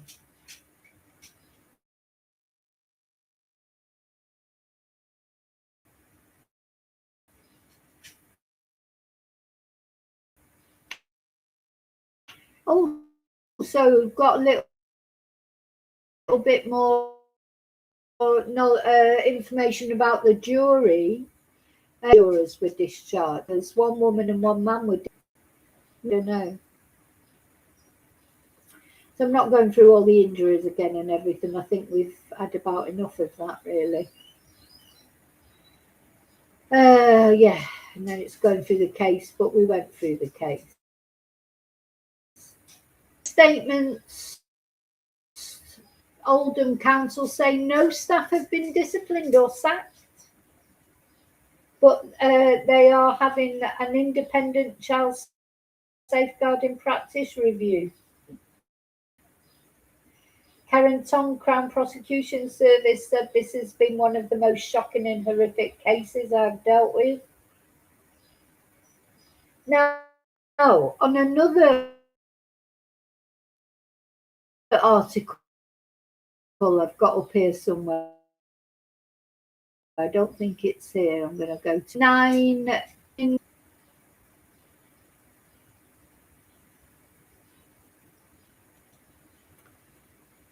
Oh, you just feel like crying, don't you?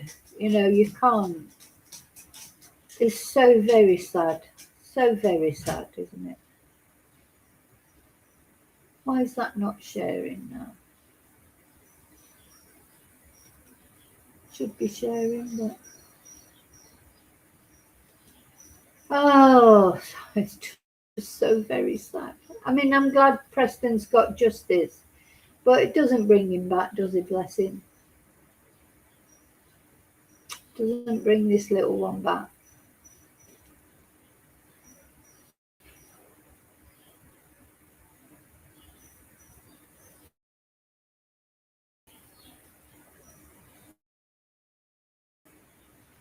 Come on. So slow, pain in the ass.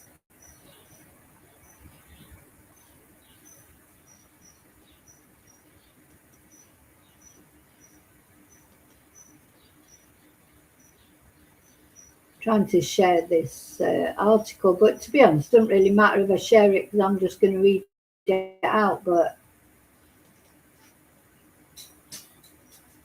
there you go, finally.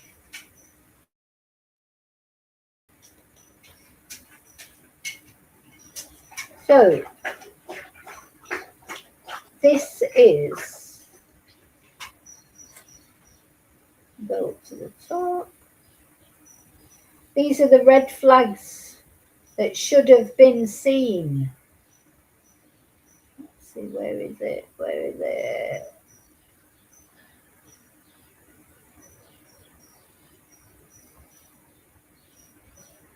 So, on at least 9 occasions in his short life, medical or other safeguarding professionals were alerted to concerns about Preston Davey.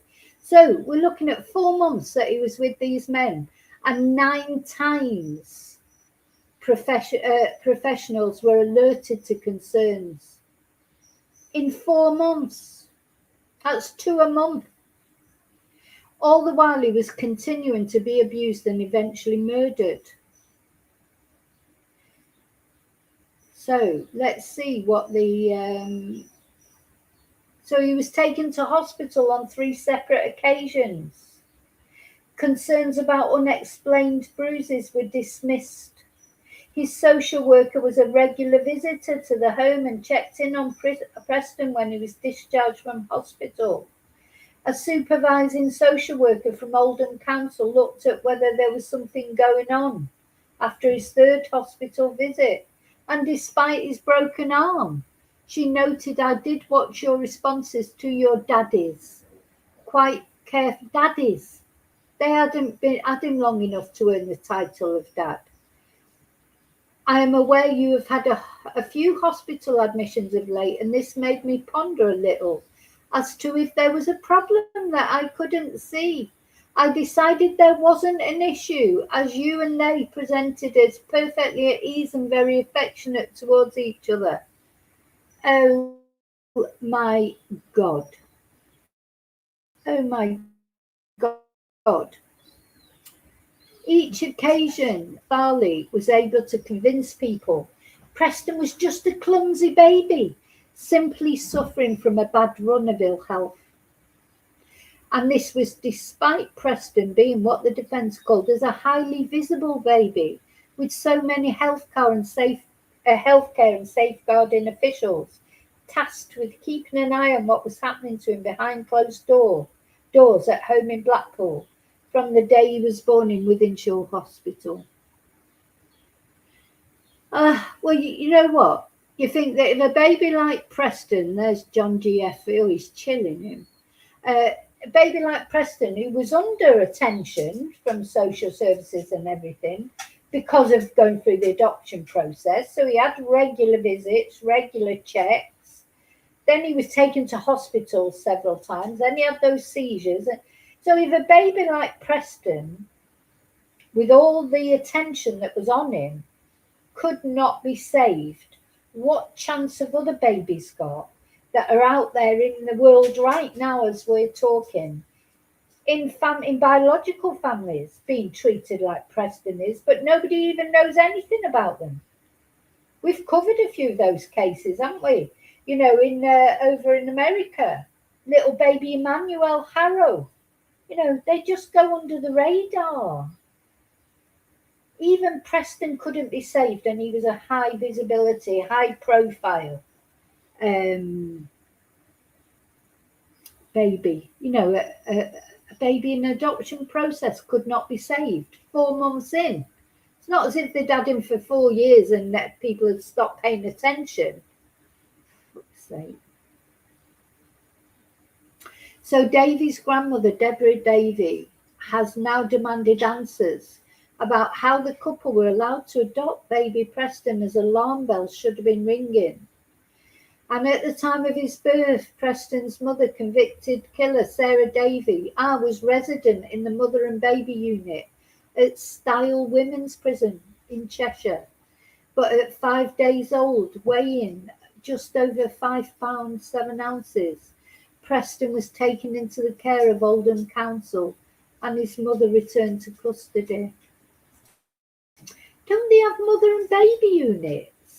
I mean, I don't know. Don't you just feel that there should have been another alternative here? Anyway, foster carers Sandra and Paul Cooper, a couple with 27 years experience of caring for vulnerable babies, stepped in to care for the newborn baby. He had a slight milk allergy and reflux, but otherwise he thrived in their home. This is the only happy time that Preston had, really, wasn't it? Mrs. Cooper described Preston as a really lovely baby who was having a really nice life, and photos captured Preston with a cheeky smile and a glimmer in his eyes during the 9 months he spent in their care.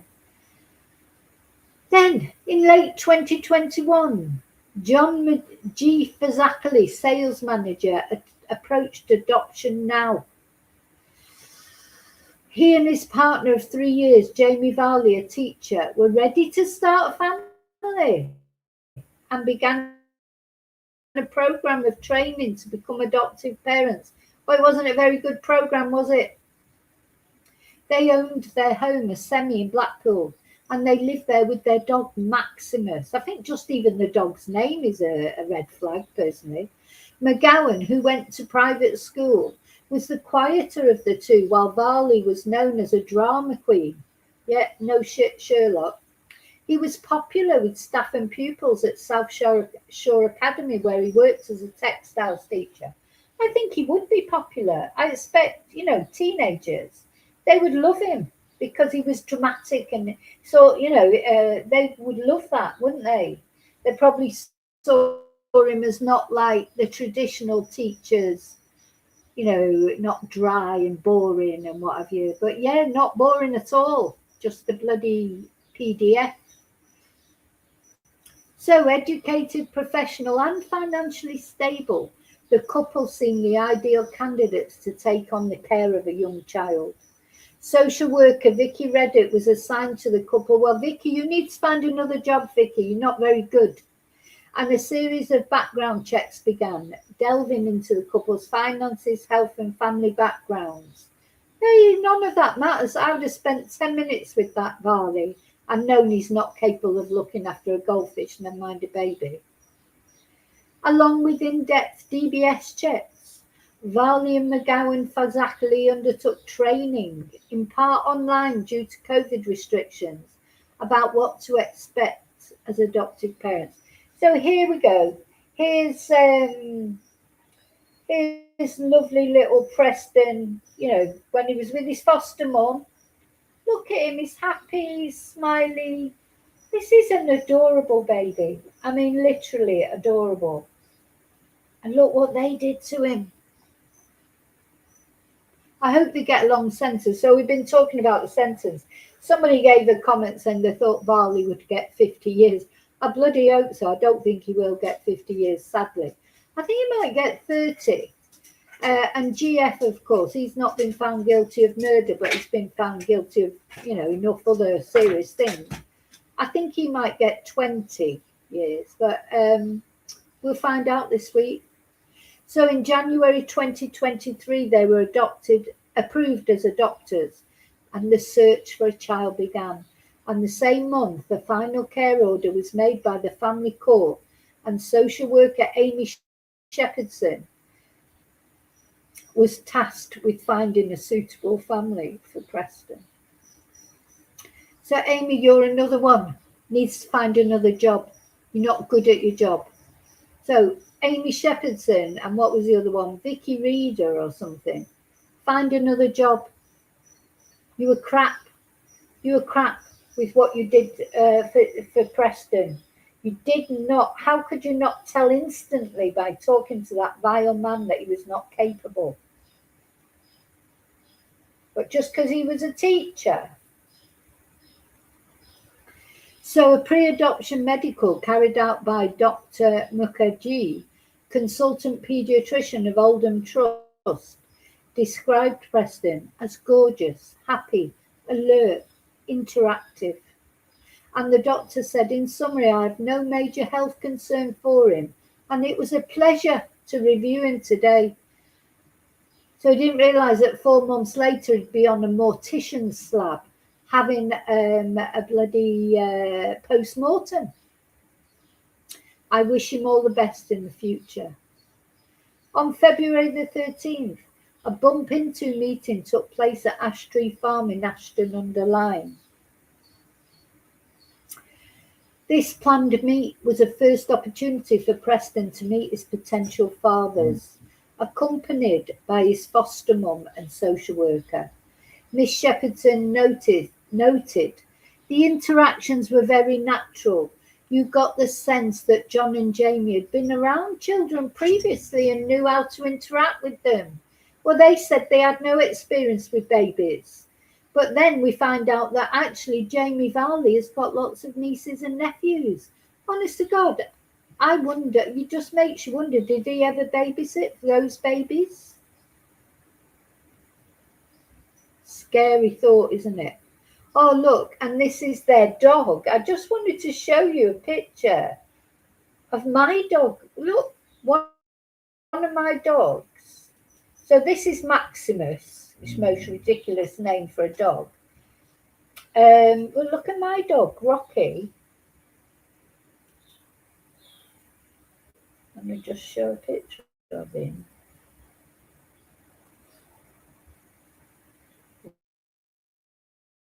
If I can find it.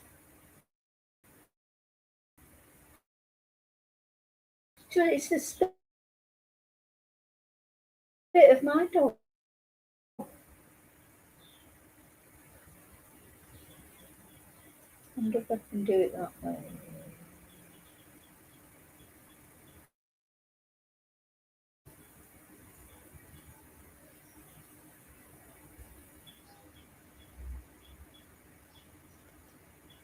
So see that dog? Look at my dog. This is my dog. Little Rocky, we call him, because the Princess Tia, the big dog, also gets called Rocky.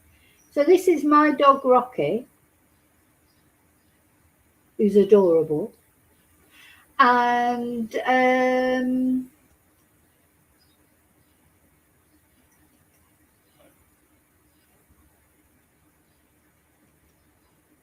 this is their dog, Maximus. Honestly, spit of each other, aren't they? They've got pincher. Well, my dog's not a pedigree rescue dog, but the vet said he had some pincher in him.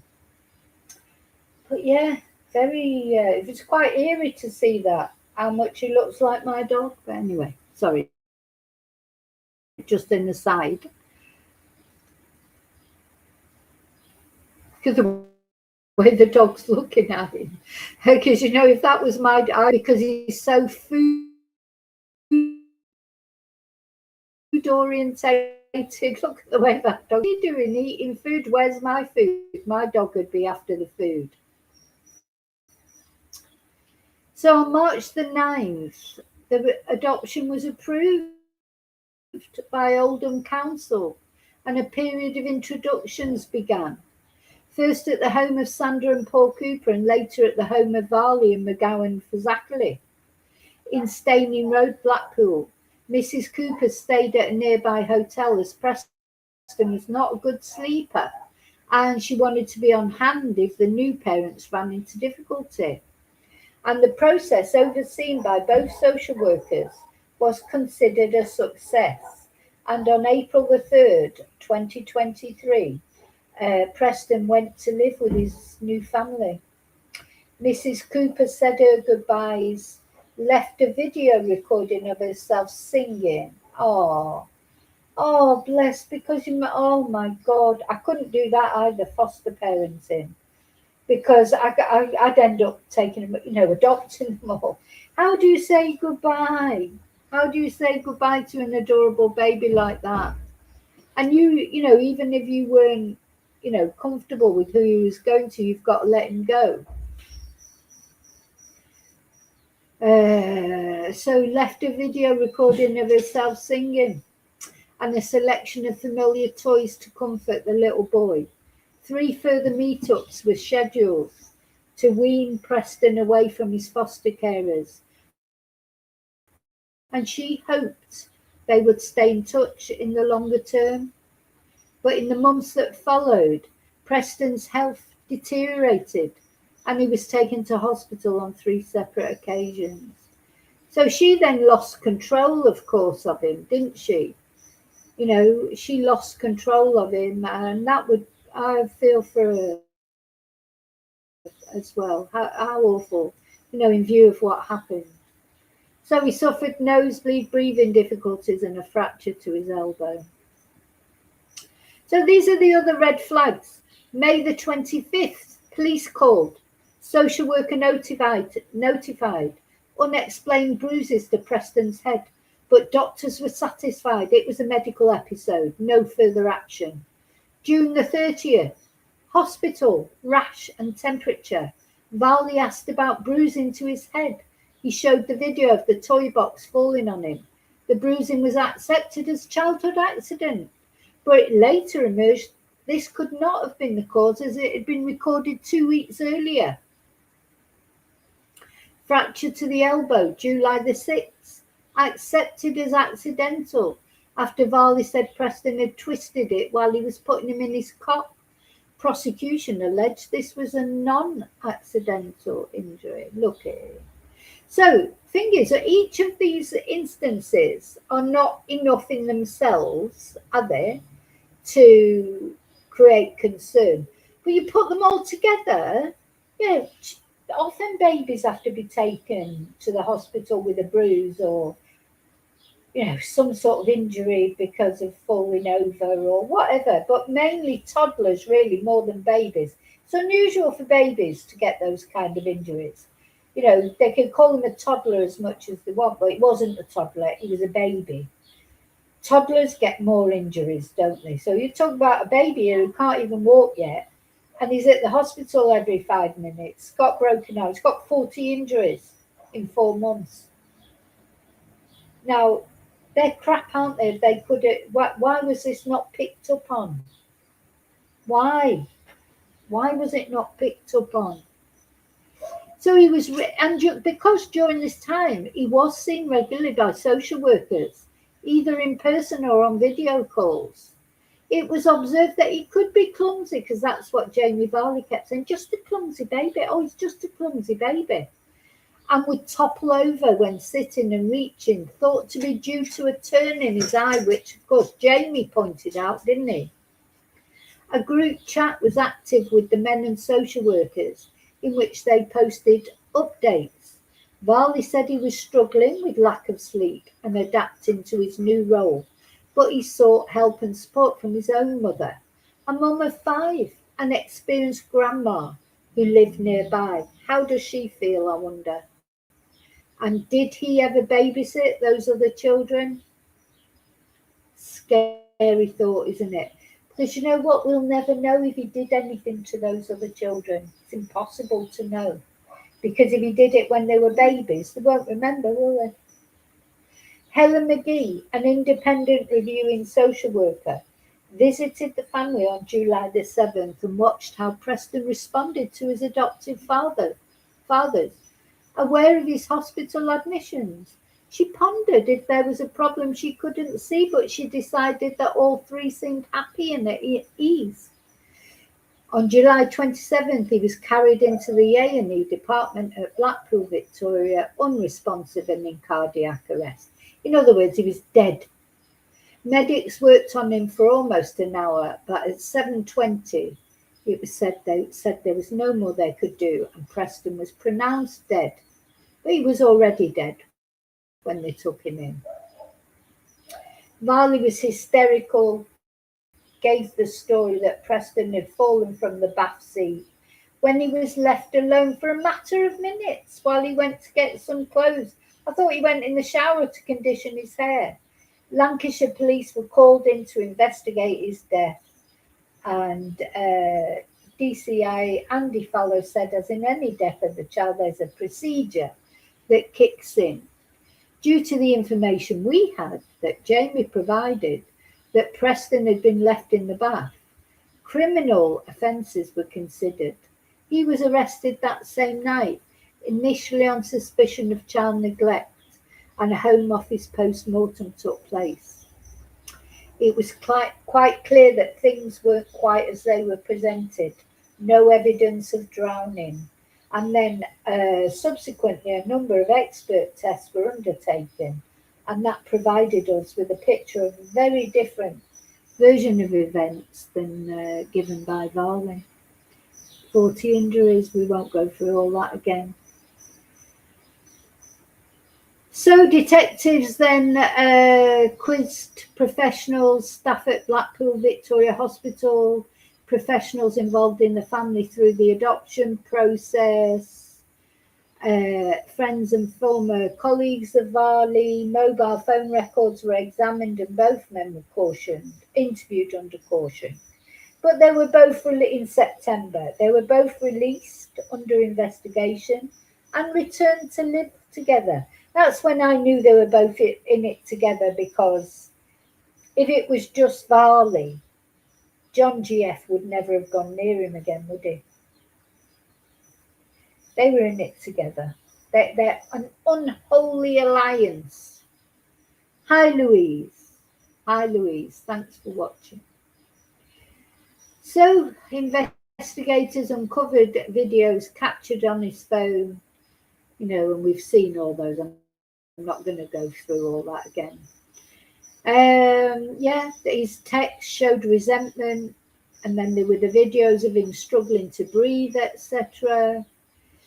Oldham Council opened a child safeguarding review, which was paused during criminal proceedings, but will now continue. And the spokesperson for adoption now said this was a deeply upsetting case, and our thoughts are with everyone affected by these crimes. Preston's death was completely avoidable, isn't it? Sometimes things happen and you think, oh, it's unavoidable.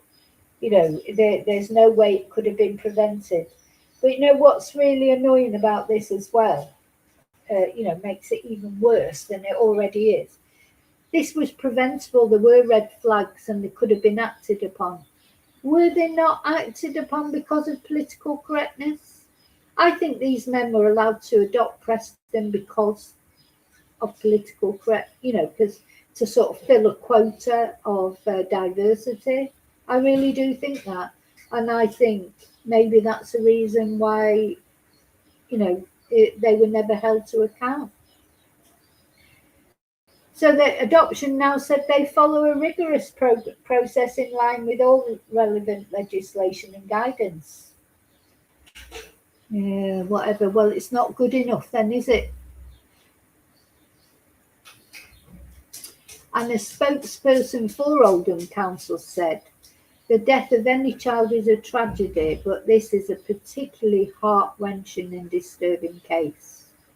We are thankful that the perpetrators of the sickening murder and abuse of an innocent child have today been convicted for their crimes. Well, we know what the inquiry will end up with, lessons learned. There's been so many children let down by social services over the years. Little Arthur, Star Hobson, Baby P, Sarah Sharif. Will it ever change?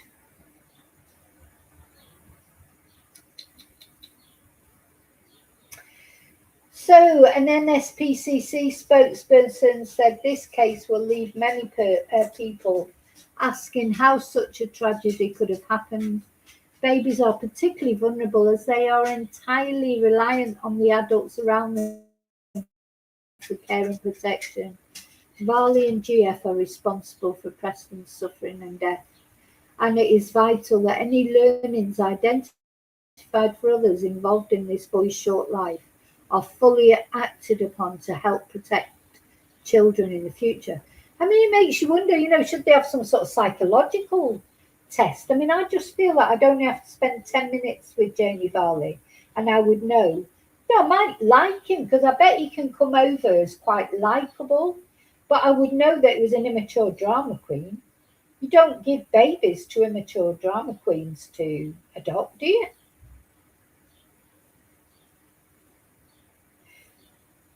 So they say everyone can play a part in keeping children safe.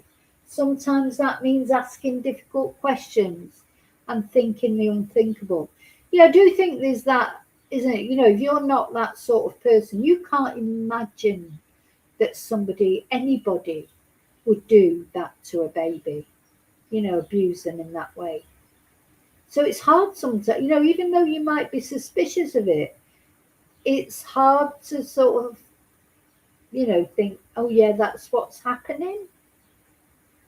I've said on other videos, I had a neighbour years ago. He was a guy on his own. He was looking after his daughter. He said it was his daughter. I wasn't even sure I think it was his biological daughter. But he was quite old to be looked like. So she was about 2 or 3 years old. He was in his 50s. He was a horrible man, but he had the care, or when we all moved into these houses, he had the care of this little girl. And his story about what happened to the mother, I often wondered, was she buried under the patio? Because the mother was nowhere to be seen. He said he'd saved the mother in the UK. Apparently he used to be a policeman, he said. There's a lot, I could do a whole video about him. Anyway, he said he met this young girl, she was only young, the mother, in the UK.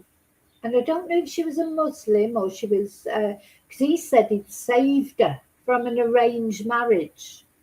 And he'd come over to live in Spain with the mother and the baby. The little girl was a baby when they came over to live in Spain.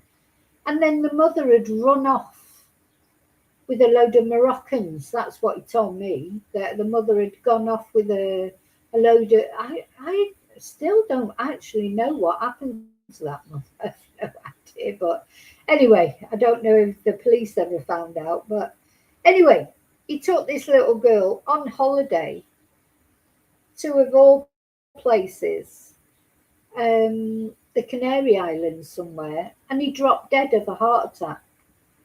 And anyway, so the little girl was put into care briefly, but ended up going to a neighbour's. But that's not what I'm here to tell you about. So what happened was, there were times when we felt, all of us along my neighbours, that maybe this girl was being abused by him, if not in an sex way, in a physical way, because he would get really angry with her, and even in public. So you always think, if that's what someone's like in public, they're going to be worse in private, aren't they? And quite often we would see her with her nose pressed up against the window, like looking really pathetic and looking for help. Oh God, it was horrible. And it was, what can you do about it? So to cut a long story short, after agonising over it for ages, because the thing is, one, I've got to live here for a start near him, and he was a very aggressive man. And my son was only a little boy at the time.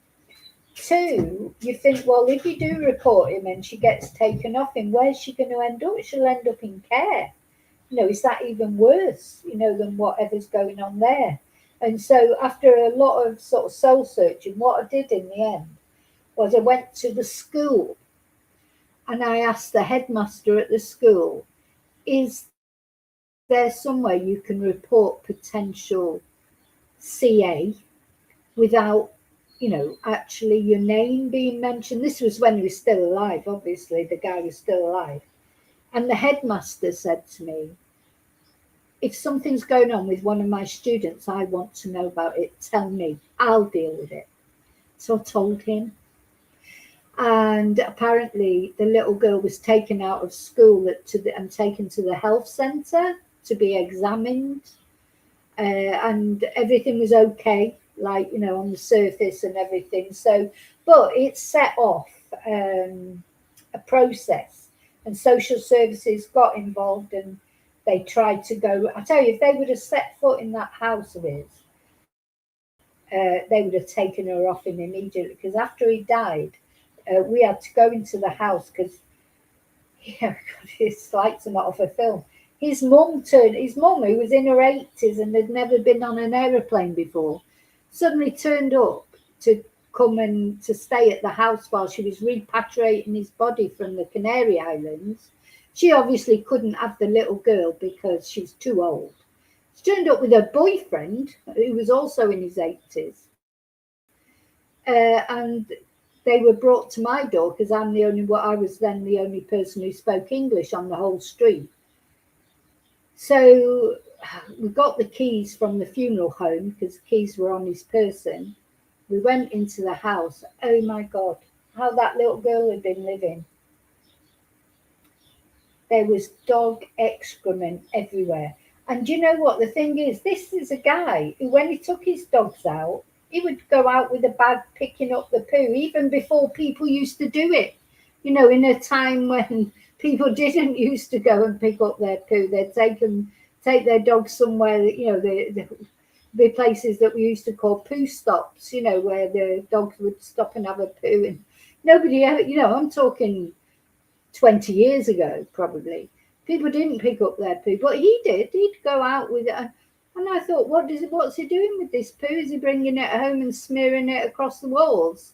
You know, what a weirdo. And I mean, anytime you ever saw him out, he was immaculate. And in fact, the bathroom was quite immaculate, not immaculate, but reasonably clean. He was a hoarder. He had clothes in his wardrobe that had never been worn. There was just heaps of stuff everywhere. It was full of bugs. It was like something you'd see on one of these TV programs. It was horrible, horrible, horrible. And I forgot my start. So I'm on the waffle again. I forgot my start telling this story.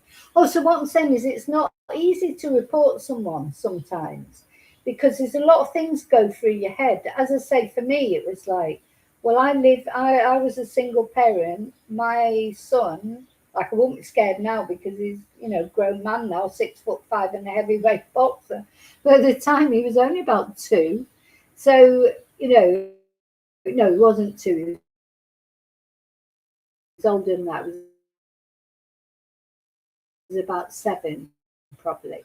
And if this man found out that it was me who'd reported him, would he take it out on me, you know, because he was a very aggressive man. Then the second thing I was worried about is, well, what's going to happen to her if they take her off him? Where's she going to end up? Is she going to end up in care? Is something bad going to happen to her in care then? So it's very complex. It's not as easy as just, go and report it. Anyway, so I think I did the right thing. I went to the school, spoke to the headmaster, and he just took charge of it. He just said, tell me who it is. Nobody will ever find it out off me. But I'd later found out other people had complained as well. So I wasn't the only one. Other neighbours had complained. So anyway, that's so much that story. This is what I mean. Children are so vulnerable. You can't rely on biological parents to look after their kids, can you? You know, so this is why social services are so important. You know, especially in an adoption process like this. Anyway, so April the 29th. Now this is important. April 29th, 2023, a meeting was arranged with foster carers Sarah and Paul Cooper at Barton Grange, Preston. Mrs. Cooper said she felt the meeting was at an inconvenient time, but they made every effort to see Preston. She said Preston looked stiff and a bit blank, and she was really worried about him. The next planned visit was for her birthday on May the 8th, but it was cancelled by the adoptive parents. In May, Mrs. Cooper learned they had made a complaint against her, and she said, I knew I would never see him again. Oh my God. Oh. So sad. And then the next time she's seen him is on the news because he's been murdered. So she later raised concerns that they were hiding Preston from her. So she raised concerns. That's, oh my God, nobody listened to her. May the 15th, GF made a 999 call. Varley was heard to say, put it down. Remember, we listened to that, put it down. Could hear him as like that say it. Then the call was abandoned. Later, he called at 111 from Varley's mother's house, reporting breathing difficulties. Two return calls were not answered. Neither mentioned any health problems during a routine health visitor check the following day. May the 25th, Preston was taken to Blackpool Victoria Hospital with a nosebleed. While in the hospital, he had a seizure, which doctors said was a febrile convulsion. Bruises were noted on Preston's head and the police were informed. An explanation was offered. Preston had just started crawling. Remember, he was banging his head into the fidget spinners on the doors, which he left there on the doors. He'd only have to bang them once in my house and then they'd be gone. Preston's social worker, Amy Shepherdson, she needs sacking, was contacted, but later informed she did not need to attend and the safeguarding referral was closed. June 30th, he was admitted to the hospital with a rash and a temperature. Bruises were noted to Preston's head, but Varley showed that video of Preston pulling the toy box onto himself. This was accepted by doctors, but of course we find out now that actually happened 2 weeks earlier. July 4th, social worker Amy visited and noticed Preston was pale and not his usual self. Oh God. He tried to smile. Sorry. He tried to smile, but this turned into a sad face. He wasn't really interested in his toys and he just wanted to be held. The parents noticed he could be quite clumsy and his vision could be a factor. Oh God, I hate these men so much. I hate them. Honestly, the hate, I feel like if I could get hold of him, I could do them some damage myself. So this baby that was happy, bubbly, smiley, now he's just sad and he just wants to be held. He's trying to tell her. The parents were committed but found it hard, she said. July 6, Preston was taken to hospital with a spiral fracture to his elbow. Varley claimed he'd been holding his hands in the cot. Preston let go of one arm and twizzled backwards. He did not cry, but Varley said he heard a click. The following day, he noticed the baby was not using that arm, and Varley FaceTimed Miss Shepherdson. How many red flags did this Shepherdson person need? So she told him to take Preston to A&E. She should have been straight on the phone to the police. July the 6th, she visited. She'd been in contact with the hospital and she reassured the parents. They said they had absolutely no concerns.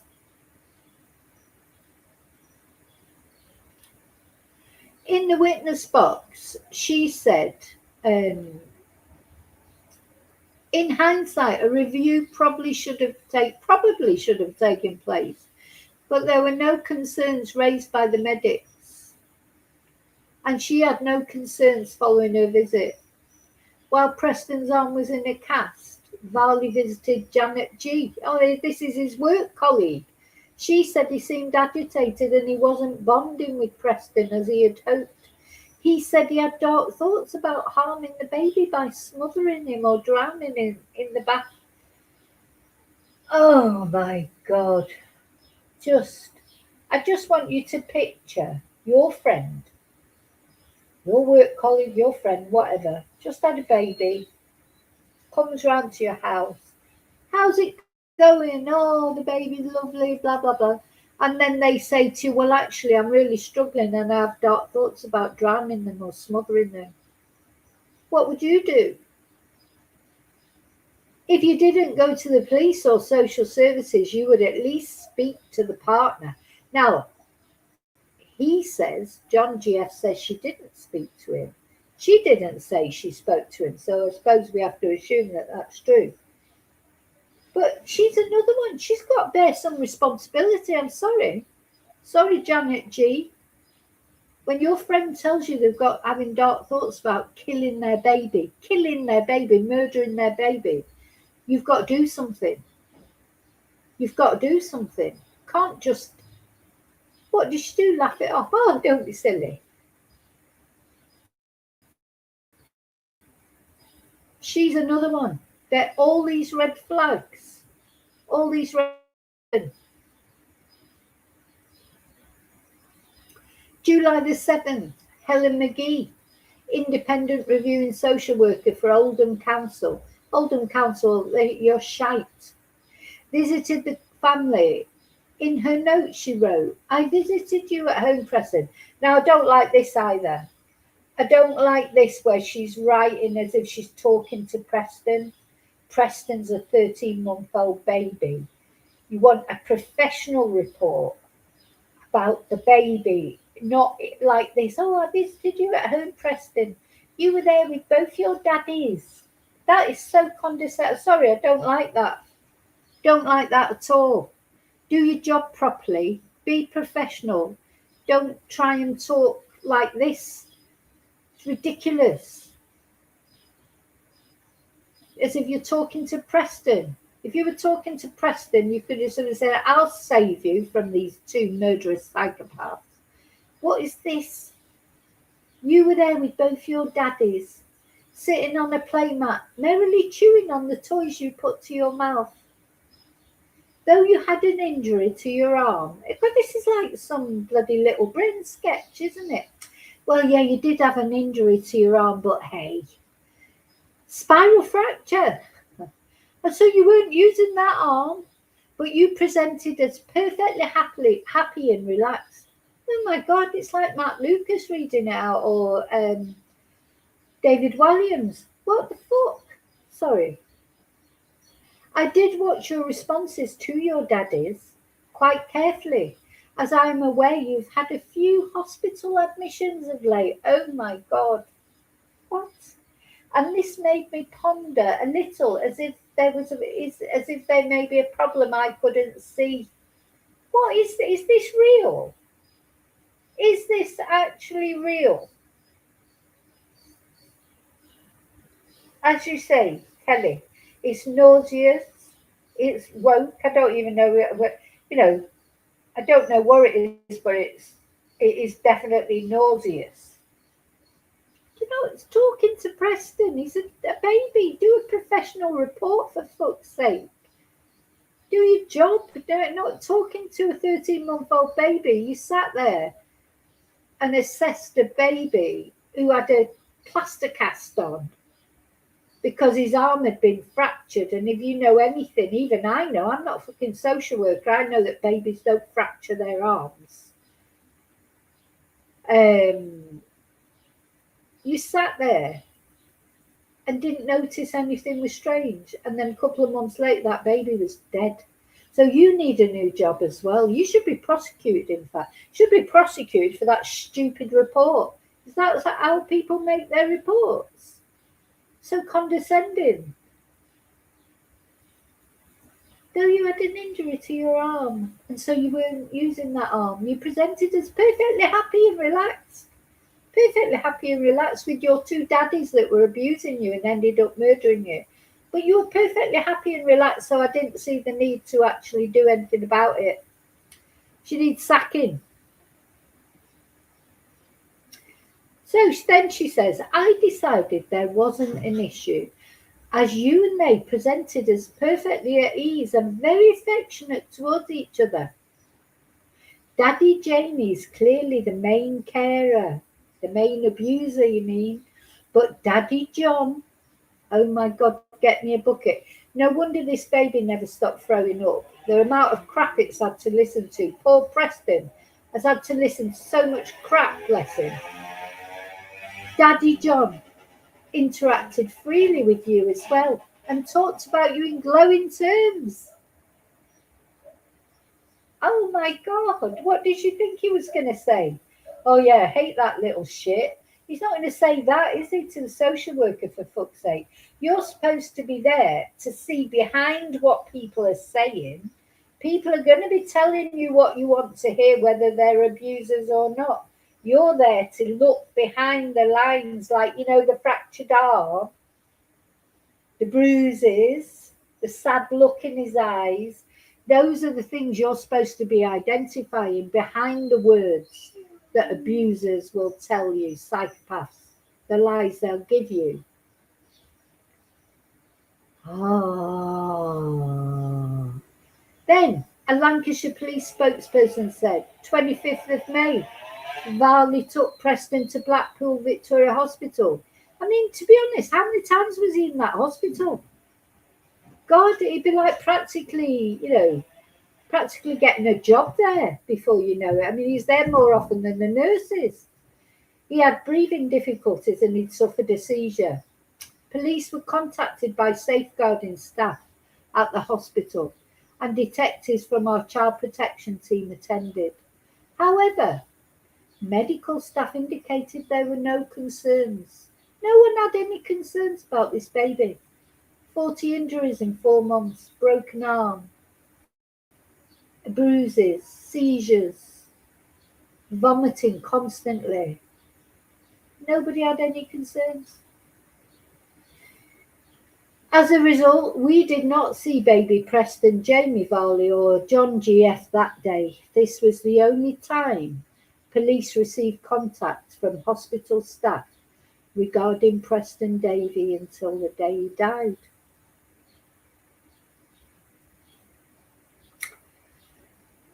Yeah, Louise, it does makes your blood boil, really boil. Honest to God, I could really, really go off on one, but I think I've gone off enough. Well, look at this at the bottom. Enjoyed this story? No. Fucking terrible story. But it needs telling all the same. This poor little boy. So there you go. So I think we can all agree that this should not have happened. There was enough red flags, wasn't there? How many more red flags do you need? More red flags than Moscow. I just don't know. What does it take? What does it take to spot that something's wrong? And don't forget, I know I keep banging on about it, but it's such a short period of time. 4 months. Thank God, really, for little Preston. As if that baby, that baby would still be there now being abused, I suppose. Or would social services finally have caught up on the fact that he was being abused? I don't know. Doesn't feel like it. It's like they didn't want to make an issue of it. Is it because they were gay? Did they not want to be accused of homophobia? I think that Varley, 100%, the first, he was a bit like that with the police in his interview, accusatory. When they were asking him about the photos of Preston's genitals, he was like, oh, well, you're more obsessed with his genitals than I am. You seem to keep going on about it. He kept deflecting it back on the police, like it was the policeman that had taken the photos of Preston's genitals. I think 100% he would have been like, oh, taking him to court. And remember he said, I'll fight this till the day I die. Well, might be sooner than you think, Jamie, once you get into prison. But I wouldn't wish that on you. I don't wish it on you. I wish you a long, unhappy life in prison. I hope you suffer for a long time. I hope you get a long sentence. And God, he'd probably be vomiting all over the prison. He's obsessed with vomit. If it's not Preston, makes you wonder, when John GF said, oh, I went into the room and it stank of vomit. I bet if you had £1 for every time vomit was mentioned in that trial, you'd probably have about 500 quid. It's all about vomit. And then when he gets his his verdict, he's vomited and left that to someone else to clear up. But when GF said, oh, he went into the room and it stank of vomit, babies don't stink of vomit. I mean, when babies are sick, it's generally just milk, isn't it? Or, he was 13 months old. I'm sure he was eating some solids, but they wouldn't have been proper solids, would they? Or he shouldn't have been. I mean, wouldn't he be on the transition from... Oh, I don't know. I don't know, but why would he have been so sick? He made him sick because he wanted him to bring up whatever he put there in his stomach, your mind boggles, but I think that's exactly what happened. But maybe he was sick as well. Maybe he was sick as well. That's, he's just a drama king. Or queen, probably better. I just got to look at him. We'll be looking at him until the sentencing. Look. Evil. There's the faces of evil right there. They're both as evil as each other. I think, personally, I find John GF the most chilling one. I think he's like, he's like the night. Oh, have you ever met people? I've met many people. So nice on the surface, sugary sweet. Like, oh, little one, we put little one down to bed and we did this and we did that. So nice, so sugar, you could vomit actually, because they're just so sort of sickly sweet. And inside they're absolute. If it's a word, absolute. I knew a woman that I worked with at a radio station here in Spain. Oh, on the surface, oh, nicey. Oh, underneath, granite bitch, complete bitch. Couldn't trust her further than you could throw her. And you know what? I'd rather have somebody who is, difficult than somebody who pretends to be really nice and then inside, because you can feel it. If you're empathetic, that they're not genuine. And they're confusing because they're appearing to be all nicey, and then inside they're a total bitch. And you're then fighting with you because you're thinking, is it me or am I being unfair thinking that? Well, you're not. Follow your gut. That's something I've learned in life. This particular girl, I mean, she's older now. Because she'd act like a little girl, like she was probably, I don't know, late 30s at the time. It's quite a long time ago, so she'll be late 50s now. So I wonder if she's still pretending to be a little girl, girly, like, but really inside I'd say bitchy, the way she spoke about her own sister. That's how I realised finally that I was right. She was a bitch because she told me some things about her own sister that she should have told me. I didn't know her well enough, really personal things. And I just thought, if she's saying this about her own sister, I've got no chance. You know what I mean? It's like, she's so nasty about her own sister. She's not going to be nice about me, is she? But there you go.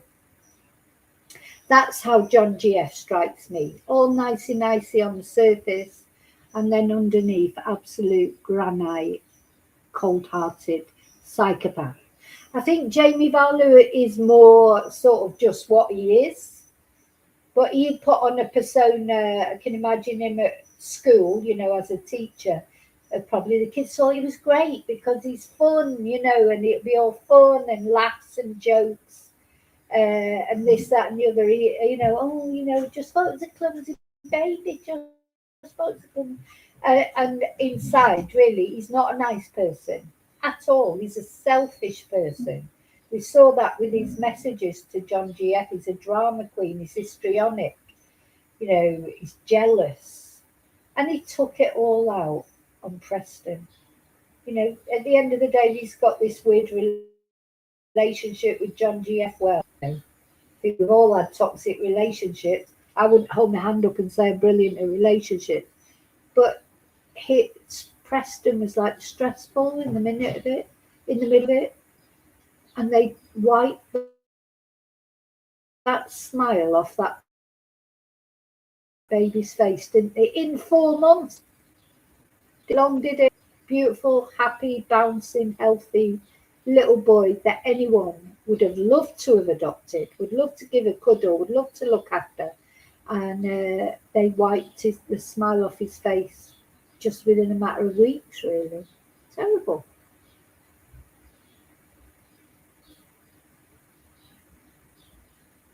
There's something wrong with these social workers, I think.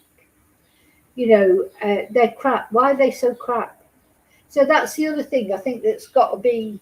All social workers can't be rubbish, can they? I mean, I know social workers, and they're very, what's the word I'm looking for? Very professional, very sort of. So must be there's some problem there in Oldham. I don't know.